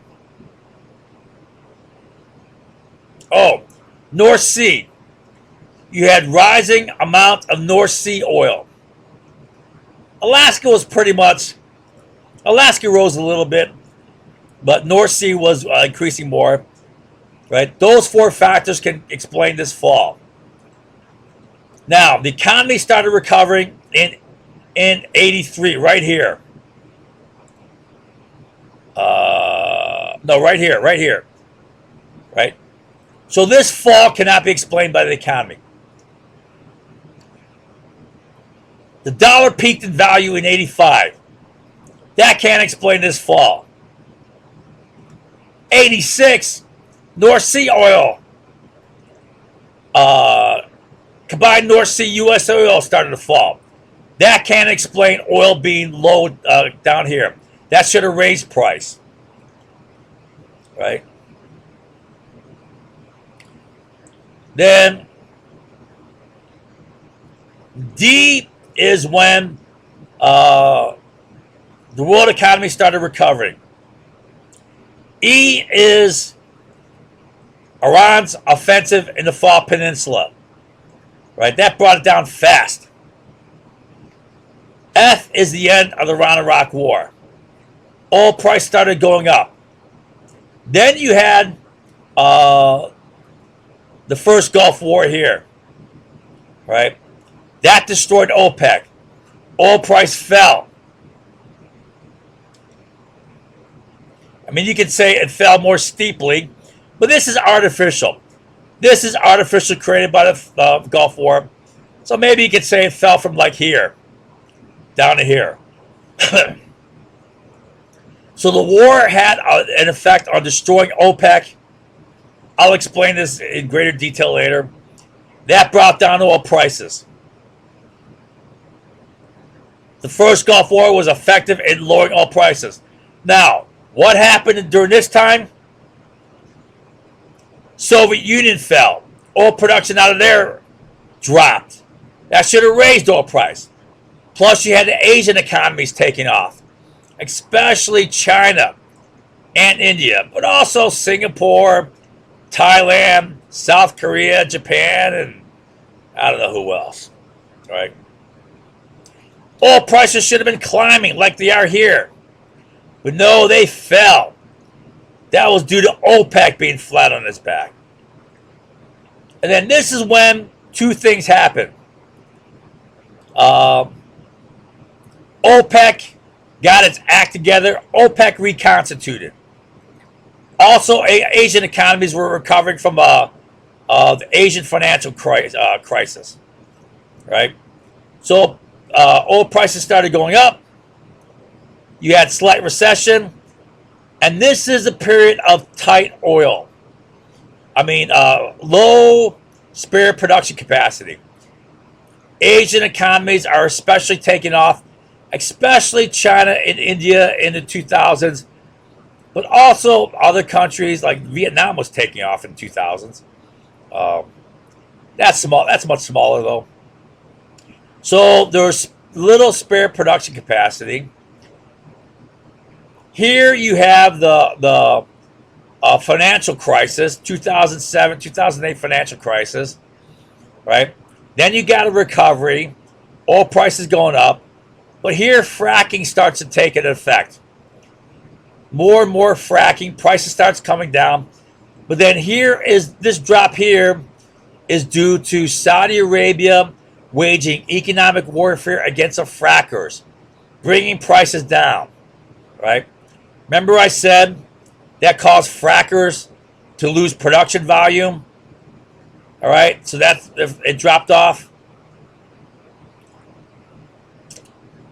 Saudi Arabia waging economic war. Well, that didn't last. They gave up around 2016 or so, and oil prices climbed again. But then with COVID-19, it crashed. All right. So that's pretty much explained here. All right.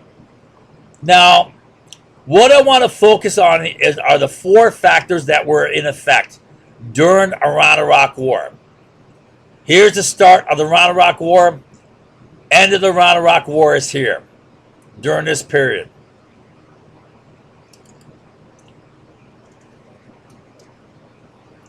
So, the fall in oil price from 1980 to 86 can be explained by four factors.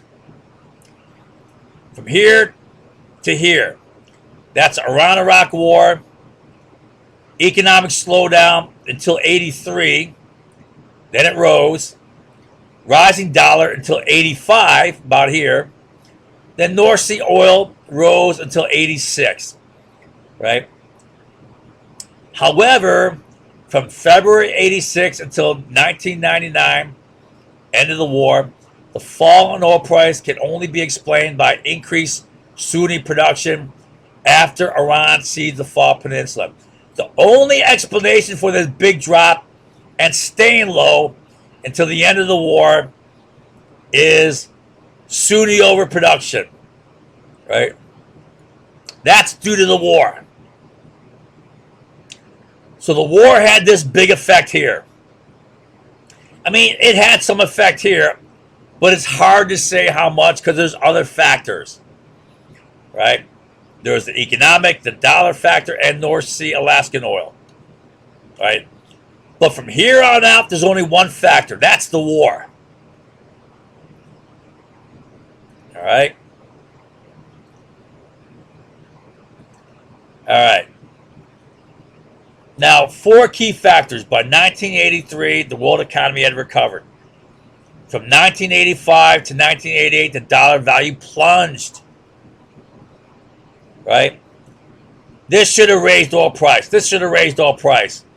From 86 to 1990, combined North Sea U.S. oil fell.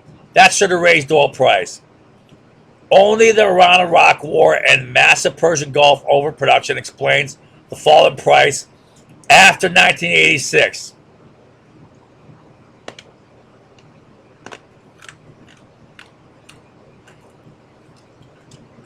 All right. Now, what I did here is I collected monthly data for both oil price and OPEC overproduction, over quota, right? Monthly data. See all these points, right? Each month. So this is more precise data, right? And from the graph, you can see rough correlation. I mean, production is very sketchy, going up and down. Here's zero.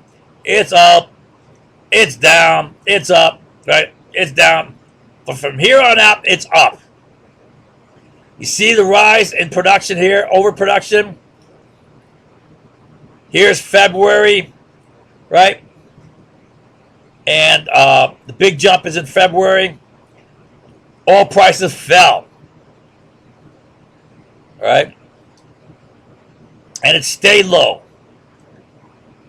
So this is a big Iranian offensive right here. Right here. February. And I calculated a correlation coefficient and I got negative 0.69.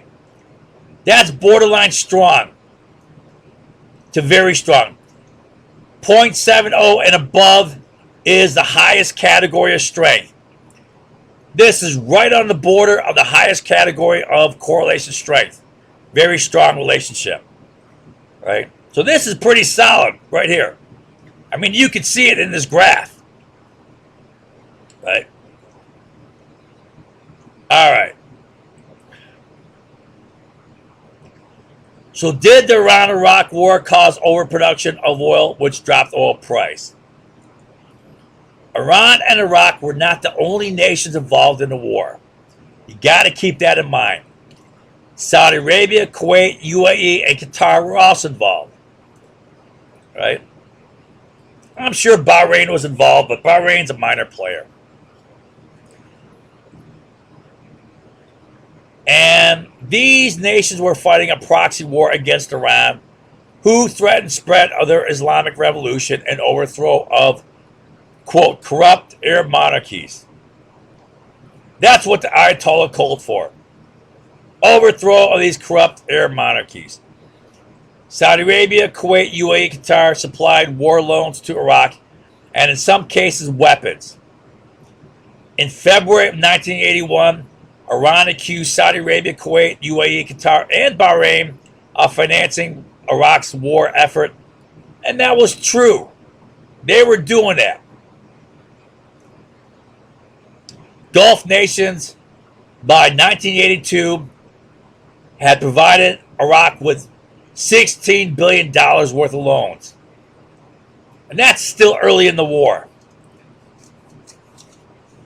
Throughout the war, all Persian Gulf nations sought to increase oil production to get more money to fight the war, except Saudi Arabia, who tried to limit production to maintain oil price for most of the war. However, after Iran seized Iraq's Fall Peninsula, Saudi Arabia joined the rest in overproducing. Right? So they too overproduced. However, after Iran seized Iraq's Fall Peninsula, I read that.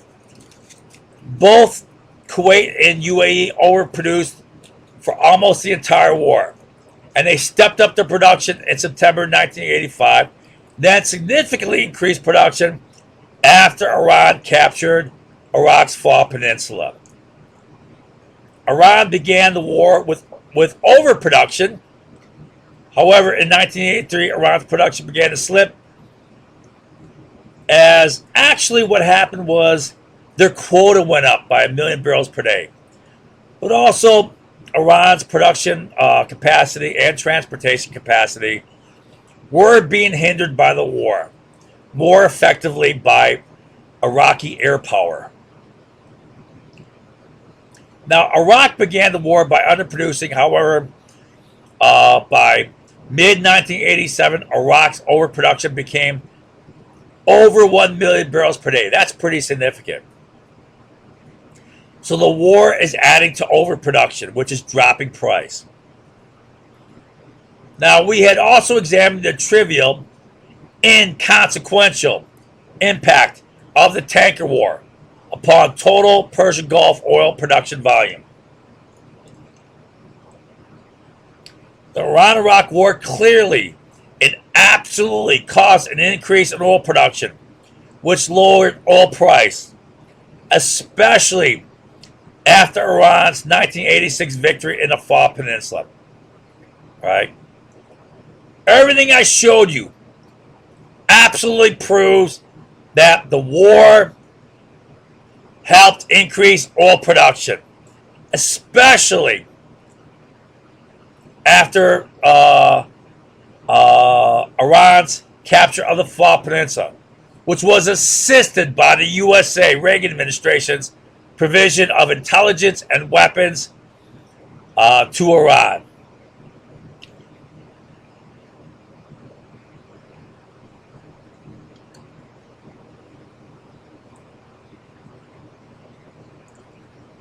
So, here's my contention reviewed.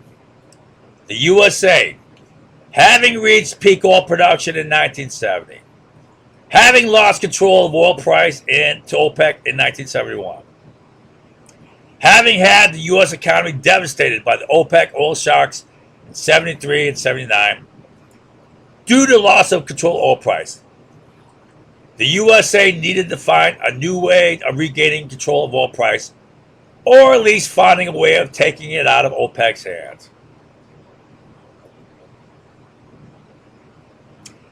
After the 1970s oil shocks devastated the U.S. economy, the USA was in desperate need of some new way of regaining control of oil price, and it found it in war amongst Middle East oil-producing nations, which had the following effects. Such wars absolutely destroy OPEC unity. Wars between OPEC nations absolutely destroy the OPEC unity. I mean, that's a no-brainer. And then they lose control of oil production because they're scrambling to maximize the production to get more revenues to fight their damn war.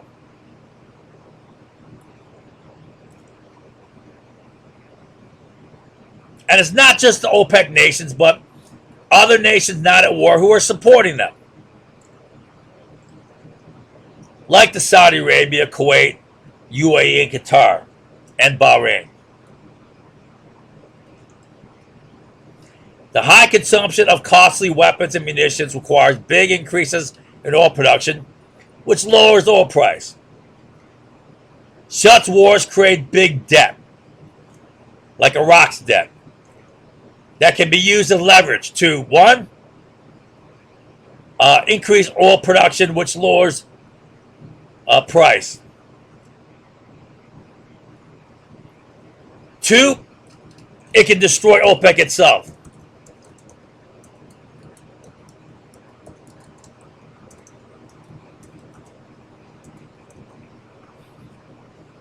Three, can create conflict. For example, the conflict between Kuwait and Iraq after the Iran-Iraq War, leading to the first Gulf War. I'll explain this in greater detail when I get to it. One example of U.S. conflict creation in the Middle East was Iran-Iraq War. We will shortly see that the first Gulf War was another example of a Middle East war that destroyed OPEC unity, causing a loss in price control. It is without question that the USA fueled the Iran-Iraq War by providing intelligence, weapons, munitions, and other war materials to both sides. Iraq was our ally and we screwed them over. Iran was our enemy and we helped them. The U.S. objective can be summarized by the statement by Director of the CIA, Admiral James Woolsey. I'm not going to read this whole thing again. Remember, he said that oil's monopoly over transportation and the cartel's control over a huge share of oil production together increasingly threatens our economic viability, our national security, and the stability of many other nations in the world as well. Destroying them, OPEC and oil, should be the first priority of those in government. Well, how do you destroy OPEC? By divide and conquer. So, divide and conquer. The divide was war between Sunni Iraq and Shia Iran, both OPEC nations, which destroyed OPEC unity and thus OPEC price control. Plus, you can throw in there the other Sunni nations, Saudi Arabia, Kuwait, United Arab Emirates, and Qatar.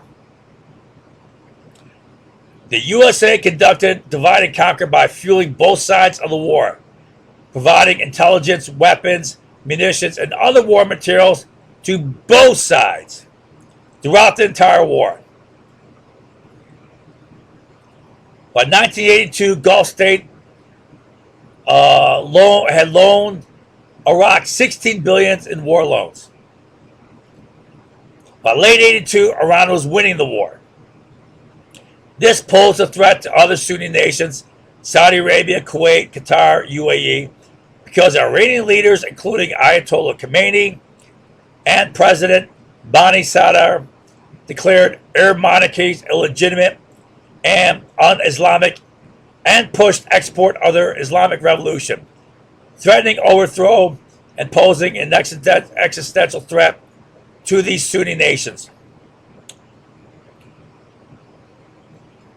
These Sunni nations responded to the Shia Iran threat by overproducing oil for two purposes: sell more oil to generate more revenues to provide loans to Iraq, conduct economic warfare upon Iran by driving down oil price when Iran's tanker capacity was being limited by continuous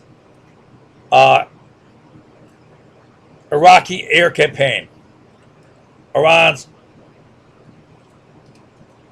oil production and transport capacity.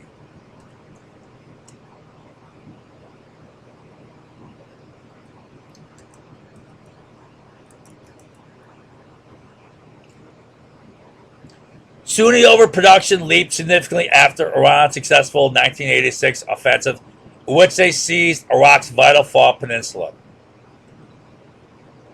There was a strong to highly strong correlation between Sunni overproduction and lowering of oil price. Falling oil price placed increasing pressure upon oil-producing nations that were both severely impoverished and politically unstable. They responded with increased quota cheating in the form of overproduction, netback deals, and barter deals. In 1985, the Reagan administration provided Iran intelligence on Iraqi troop positions, and they also provided key weapons: TOW anti-tank missiles, Hawk mobile anti-aircraft missiles. 8 shipments of weapons and war materials to Iran would be made by the Reagan administration. 8 times the Reagan administration would be screwed.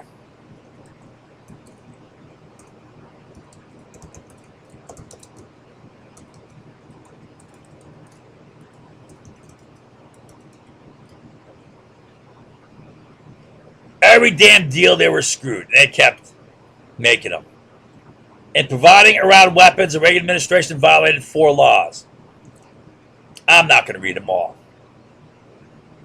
USA provided Iran intelligence and critical weapons prior to and during Iran's offensive, in which they seized Iraq's strategically vital Faw Peninsula, right, February 10th to March 10th.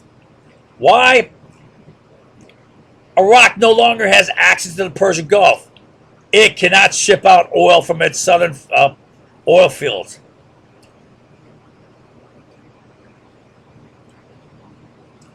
With Iranian forces occupying Faw Peninsula, Iranian forces were on the border with Kuwait.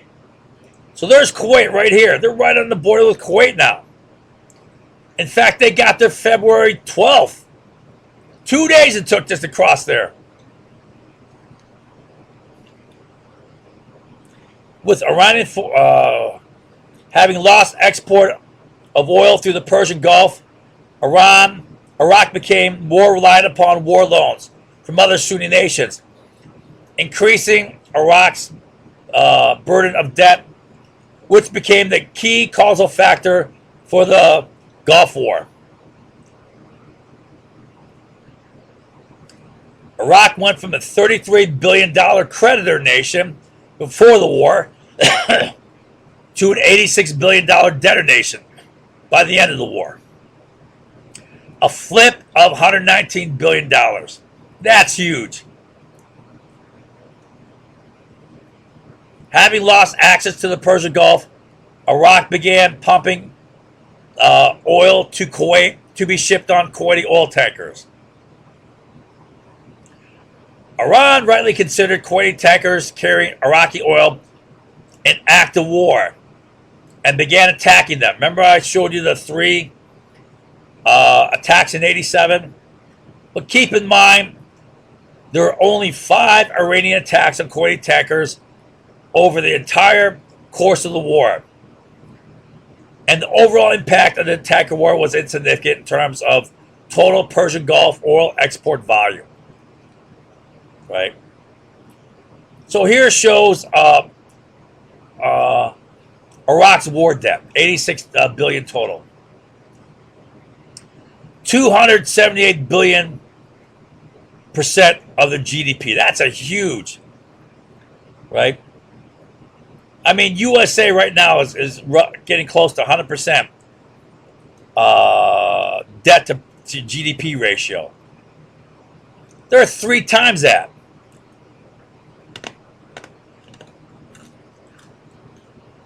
So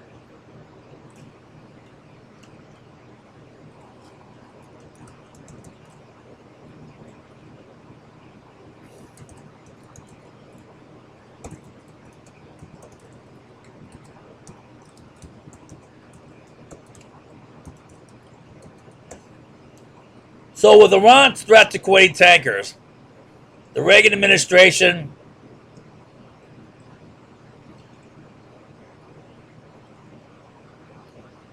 make sure I got this.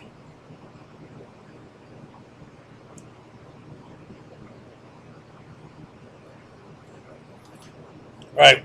With Iran's threat to Kuwaiti tankers, the Reagan administration then reflagged Kuwaiti tankers with the Stars and Stripes, and in July 87 began U.S. naval escort of Kuwaiti tankers carrying Iraqi oil, which by extension is an act of war. I mean, that's an act of war. Kuwaiti tankers carrying Iraqi oil is an act of war. You're directly aiding and abetting the fundamental means of fighting a war, which is financial. Right? USA is getting involved just as well by escorting Kuwaiti tankers carrying Iraqi oil. In retaliation, Iran began laying drifting mines, thinking they're going to get away with that, within the shipping lanes. And on April 14, 1988, a U.S. frigate, the Samuel B. Roberts, hit a mine. There's an explosion. Did a lot of damage to the back, but boy, these ships are built well and they survived. Right? Nearly blown off the fantail, the aft part of the ship. Next day, the U.S. retaliated with Operation Praying Mantis, and we basically sunk half of Iran's major naval vessels in a few hours and attacked a few of the old platforms that they were using as bases for speedboats. Okay. Now, about 2 months later, on July 3rd, 1988, only a couple months after Operation Praying Mantis, which saw heightened tension between the U.S. and Iran, a U.S. warship called the USS Vincennes, there it is right there, was under threat from Iranian speedboats. And, you know, when people are all jacked up on adrenaline, there's a fog of war, and they misidentified an Iranian civilian airliner as a warplane. It was an Airbus I believe that's a 300, A300. They shot it down. This ship shot it down. It killed 290 civilians. Also, the USS Stark had been hit prior to this. So, I'm sure that was in the back of their minds. All right, they're worried about an air attack. And airliner was traveling from here to here, and it was shot down right about there. Here's a picture of all the civilians dead, right? But prior to this, in November of 1986, the Iran-Contra conspiracy was made public. Iraq was still smarting from the loss of the Fall Peninsula, and now they learned that the Reagan administration provided Iran with key weapons prior to the Iranian offensive. Okay. So on May 5th of 1987, the Senate investigation into Iran-Contra conspiracy began.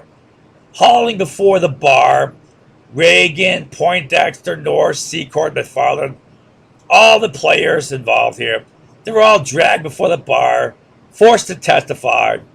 I mean, most of them said, I don't recall. I don't recall. I don't recall. They didn't recall anything. Right? I remember them all saying, I don't recall. Thus, the Reagan administration was highly vulnerable to attack at this point. Then, less than 2 weeks into the Iran-Contra grilling, an Iraqi F-1 Mirage flew well outside the typical Iraqi attack profile and shot 2 Exocet missiles into the USS Stark, killing 37 sailors. So here is a USS Stark. Same class of ship as the Samuel B. Roberts. Both were Oliver and Hazard Perry class frigates. Right? Now, the typical Iraqi attack profile, they would fly a flight of Mirage F-1 Mirage fighter planes, French-built fighter planes, carrying Exocet missiles. These are French missiles, French plane here, right? That's F-1 Mirage. They'd fly typically a flight of 3 F-1 Mirages to Farsi Island, and then hook up northeast towards Karg Island and Bashir. That's where Iran has its oil export facilities. They would either hit Karg Island or hit the tankers coming out of Bashir. All right. Now, for 3 nights, Iraq flew a different attack profile. They hugged, instead of coming down here, going to Farsi, hooking up, they came down, hugging the Persian Gulf coast here. And then on the 4th night, they hooked up and they shot 2 Exocet missiles into the USS Stark, flying well out of their flight profile. Right? And it's well to the south of the designated lake detect line. Right? So the Stark was hit right about here, just off of Qatar, just north of Qatar. The first Exocet did not explode but caused more damage due to the fire from the rocket fuel. The second missile flew into the opening and blew up, and most of the blast blew outside the hole that was open already. So the second missile blew up, but it actually did less damage. Most of the damage was due to the fire caused by the burning rocket fuel. Here is a plaque for the 37 sailors killed. Now, the Reagan administration immediately responded that it was an accident. I mean, I remember hearing this on the news, saying, bullshit. How are they saying it's an accident? There's no investigation yet. There's no evidence out yet. Why the hell are they rushing to say it's an accident? Right? I'm sure most Americans are eating their dinner. They hear it. They don't even listen to it. Okay, fine. Accident. Right? But I'm like, bullshit. How did they rush to say accident without any evidence or investigation? That was completely irresponsible and unacceptable. So why would they do that? Well, they're protecting themselves. The attack on the Stark was either an accident or it was intentional. If it wasn't an accident, it was intentional. And if it were intentional, then there had to have been a motive, which points the finger directly towards the weapon sales by the Reagan administration to Iran, right? Which they're on trial for right now. They're on the hot seat right now, right? For that.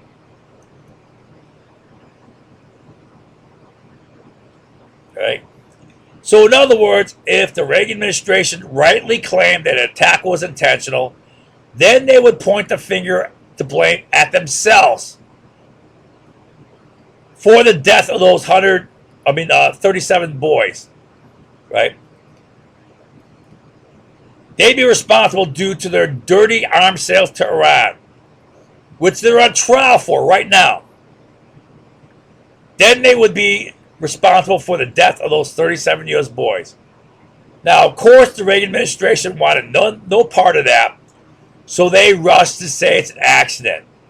That's why they rushed to say it's an accident. They weren't helping out Iraq, our ally. They're protecting their own fat asses.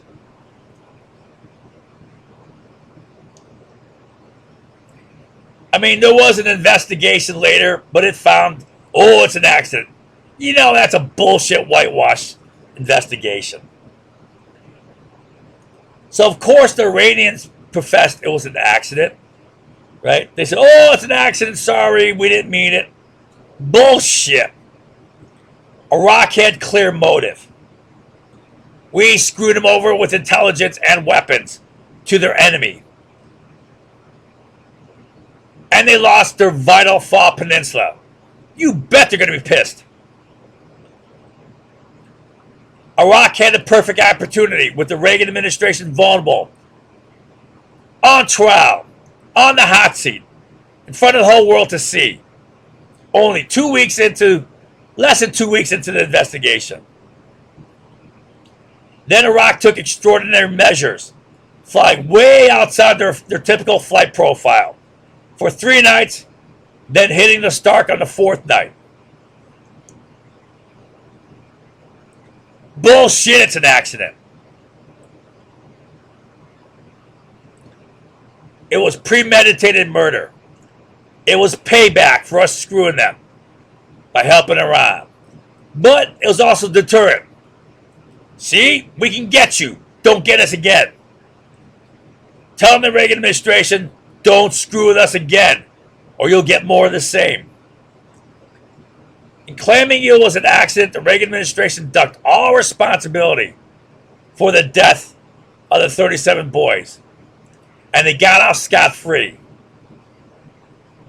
They weren't protecting Iraq. They were protecting their own fat asses.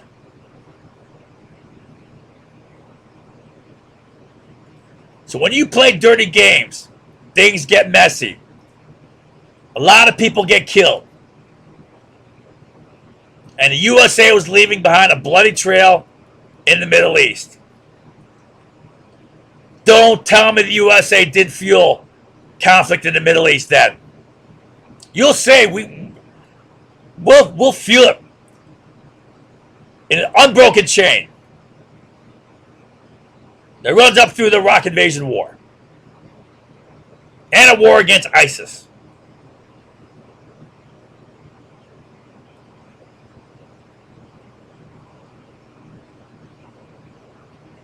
I'm taking a break. Okay, I'm back.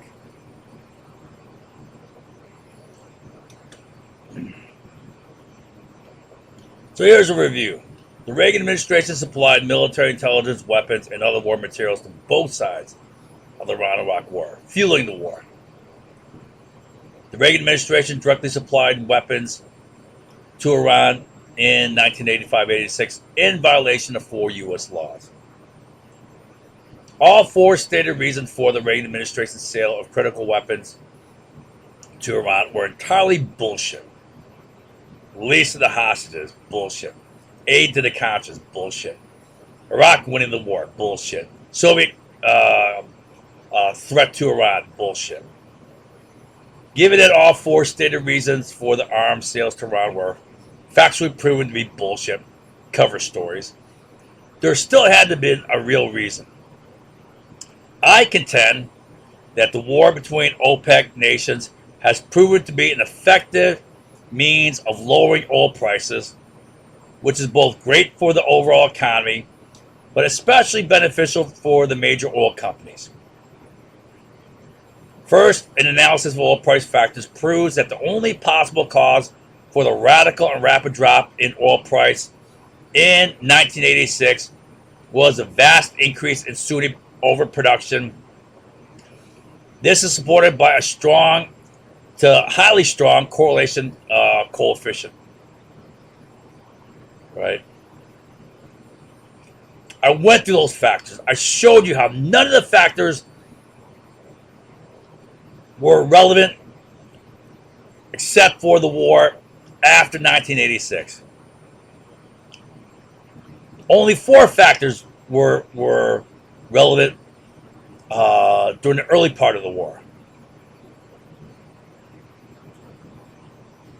Second, according to Daniel Yergin, a well-known oil expert and author of the book The Prize, very well-written book. I really enjoyed this book. The U.S. government, Wall Street, banks, economic forecasters all agreed that the economic gains from lower oil prices outweighed losses to U.S. oil producers. Yergin added, low oil prices in the late 1980s, quote, served to stimulate and prolong the economic growth in the industrial world that had begun 4 years earlier, 1983. While at the same time driving down inflation. So what he's saying is low oil prices during the war was great for the economy, right? Keeping inflation down. If OPEC should fall apart, quote, if OPEC should fall apart, most analysts agree it would not be an unmixed blessing, but it would stand to benefit overall economic growth in the U.S. economy and strike another blow against inflation. Well, that's actually from the Associated Press. Sunni overproduction played a significant economic warfare role in attacking, undermining Iran's warfighting capability. According to Yergin, by the spring of 1988, Iran's ability and will to carry on the war were fading fast. Its economy was in shambles. Its oil industry was in shambles. This contributed to Iran's weakness and vulnerability to the Second Battle of Fars in April of 1988. This is when Iran started losing, right? April of 98. That's when Iran was really on the defensive.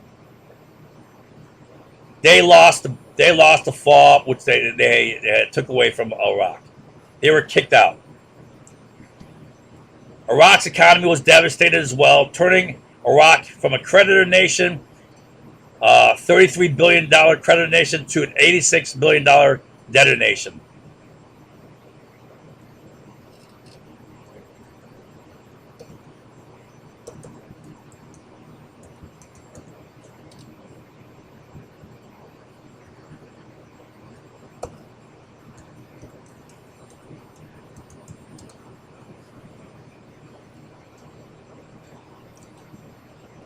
All right.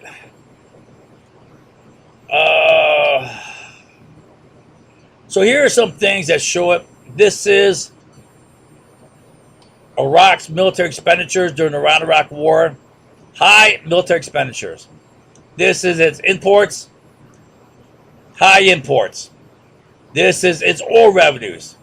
Its oil revenues are below both of them. That means they're going into major debt. They're financing this with debt. They don't have the oil revenues to pay for this. Right? So This shows devastation to the Iraq economy. All right. In the decade prior to the war, in the 70s, their GDP was 11.7 on average. As growth, 11.7 growth. And in the 80s, it fell negative 4.9. And this is their creditor status prior to the war, and this is their debtor status here. Okay. $119 billion swing. The combination of Iraq's devastated economy compounded by its massive war debt, $86 billion, were the key factors that led to the first Gulf War. Iraq owed Kuwait $14 billion alone. Out of the myriad of oil price factors, only 4 played a significant role during the Iran-Iraq War. The world economy, the addition of North Sea Alaskan production, dollar value, and the Iran-Iraq War. All other factors had either insignificant or zero impact during that period. All 4 oil factors could explain the fall in oil price prior to 1986. However, by 1983, the world economy had recovered and was strong until 91, which should have raised oil price. In April 1985, soaring dollar value peaked and plummeted thereafter until bottoming it out in 1988, whereupon it remained low until the mid-90s, which should have raised oil price. In 1986, combined North Sea and Alaskan oil fell, which should have raised oil price until Norwegian oil increased in the 1990s. So North Sea oil increased again, but that wasn't until the 1990s when Norwegian oil increased. The big fall was the drop-off in British oil. This means that after 1985, the only oil price factor that can explain the fall in the oil price, which was rapid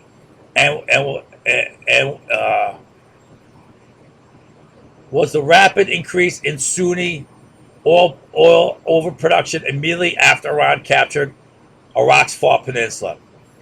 This is supported by the analysis in Sunni overproduction, its timing after Iran's fall offensive, and a strong correlation calculation. Right? Here's that rapid fall. That's 1 month. Bam! Plummeting that much. The lowering of oil prices is one of many ways war involving oil-producing nations in the Middle East is highly profitable. See the additional supplement in the diagram. Well, I'll show you right here now. Right. So this, I'm not going to go through this whole thing, but I'll just show you briefly how war is profitable in the Middle East. So here you have war, conflict in the Middle East, oil-producing nations. You got rapid weapons consumption. That means you got to have rapid weapons purchases. That in itself is going to make a lot of money, right? But another way it means of making money, you flip client states from the Russian or Soviet camp to the American camp. Iraq was a Russian client. Now it's a U.S. client. You protect the petrodollar, which protects U.S. currency values. Wars produce a great amount of destruction.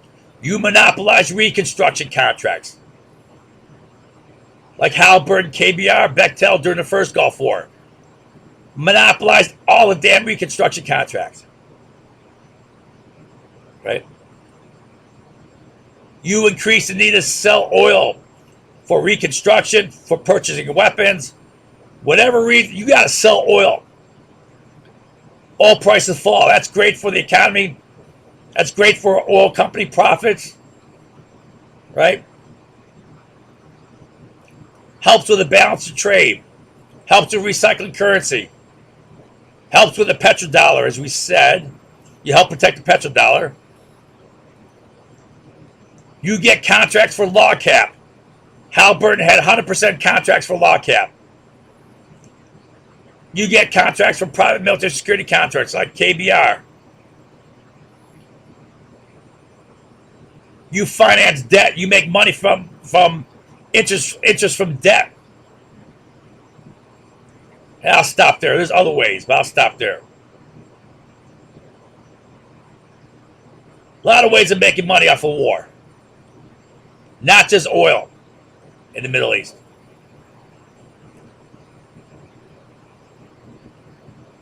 Now, the lowering of oil prices. Okay, I read that.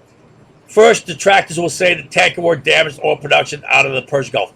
Bullshit. The real data proves that the tanker war had insignificant impact upon the total volume of Persian Gulf oil production. In fact, it went up. Second, the high cost of war pushed all Persian Gulf oil nations to overproduce above OPEC quotas. This was the real significant impact of the war. Now, granted, Iran had trouble overproducing, but it stayed close to OPEC quotas. Only Iran was having its oil industries whacked enough that it had trouble overproducing. But it wasn't underproducing by much at all. It always hovered right around OPEC quota. All the rest were above, except for Saudi Arabia early on, when it tried to play the price control role.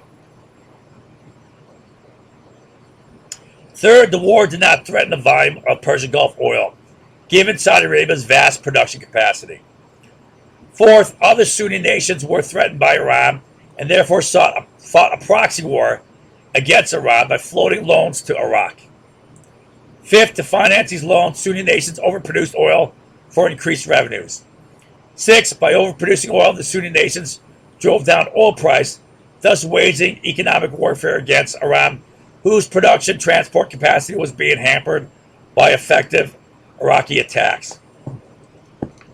Seventh, overproduction, quota cheating drove down oil price and pressured other OPEC nations to quota cheat as well, especially the poor, politically unstable oil producing nations.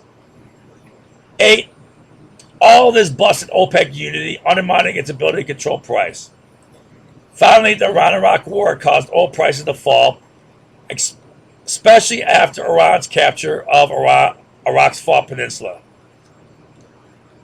which triggered massive Sunni overproduction. Falling oil prices were a boon to the U.S. economy, especially beneficial to major oil companies. In sum, the U.S. lost control of oil price in 1971. OPEC, having spare production capacity, gained control over oil price. With OPEC controlling oil price, the U.S. economy was devastated by two OPEC shocks, 73 and 79. The U.S. needed a way to regain control of oil price, and my contention is the USA regained control of oil price indirectly through fueling war among Middle East oil-producing nations. And this goes a long way in explaining the long history of U.S. conflict creation in the Middle East, which we will get to. For example, it explains why we gave intelligence, weapons, and other war materials to both sides of the Iran-Iraq war, our ally and our enemy, fueling the war. Especially significant was the Reagan administration's provision of intelligence and direct sale of weapons to Iran, the Iran-Contra, before and during their fall offensive, which had a chain of consequences. One, it motivated Iraq's retaliatory deterrent attacks upon the USS Stark, killing 37 U.S. sailors. Iran seized the Fault Peninsula. Iraq then had to ship oil on Kuwaiti tankers. Iran attacked Kuwaiti tankers. The U.S. then gives naval escort to Kuwaiti tankers. Iran lays mines. U.S. robbers hits a mine. U.S. retaliates with Operation Praying Mantis. That increases tension conflict, which created conditions for the Airbus to be mistaken as a warplane and be shot down, with the loss of the lives of 290 civilians.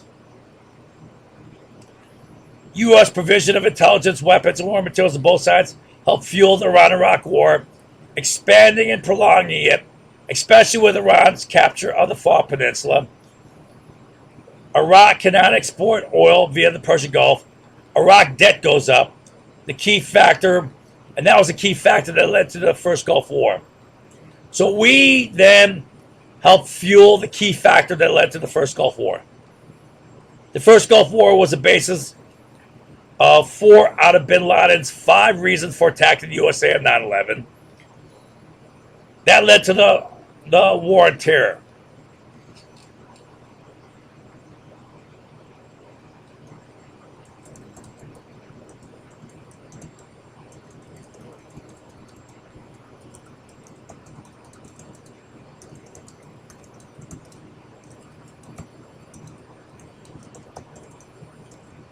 Then Bush number 2 conducted a bait and switch using the attack by Al Qaeda on 9/11 to justify an attack upon Iraq, who had nothing to do with the 9/11 attacks. Right? Nor did they have weapons of mass destruction. That bullshit. And they used that to manipulate the U.S. Congress and public into the Iraq invasion war. Not only did the Iraq invasion war increase Islamic radicalization, Islamic terrorism, it also created the Shia-Sunni civil war, destabilized the region. It also spawned ISIS, which created a new war to fight. We had to go fight ISIS. Thus, the conflict USA created during the Iran-Iraq War begat more conflict. Below is an integrated diagram that provides a little more detail on this U.S. chain of conflict creation. There is far more detail in my overall analysis of U.S. conflict creation in the Middle East. I've taught that maybe, I don't know, so many damn times. I've taught that. Maybe 50 times. What did people remember? 0! All they know is a simple, stupid social reality wave. So here's the diagram I'm going to teach next. All right, I gave a lot of information. Hopefully something will stick, but more than likely nothing will stick. I know that 99.9999% of the masses will have learned nothing from this. 0. They'll retain nothing. But they'll all believe a big wave attack that's passed in a 10-second blur that any moron can understand. That's going to be the reality. Just watch.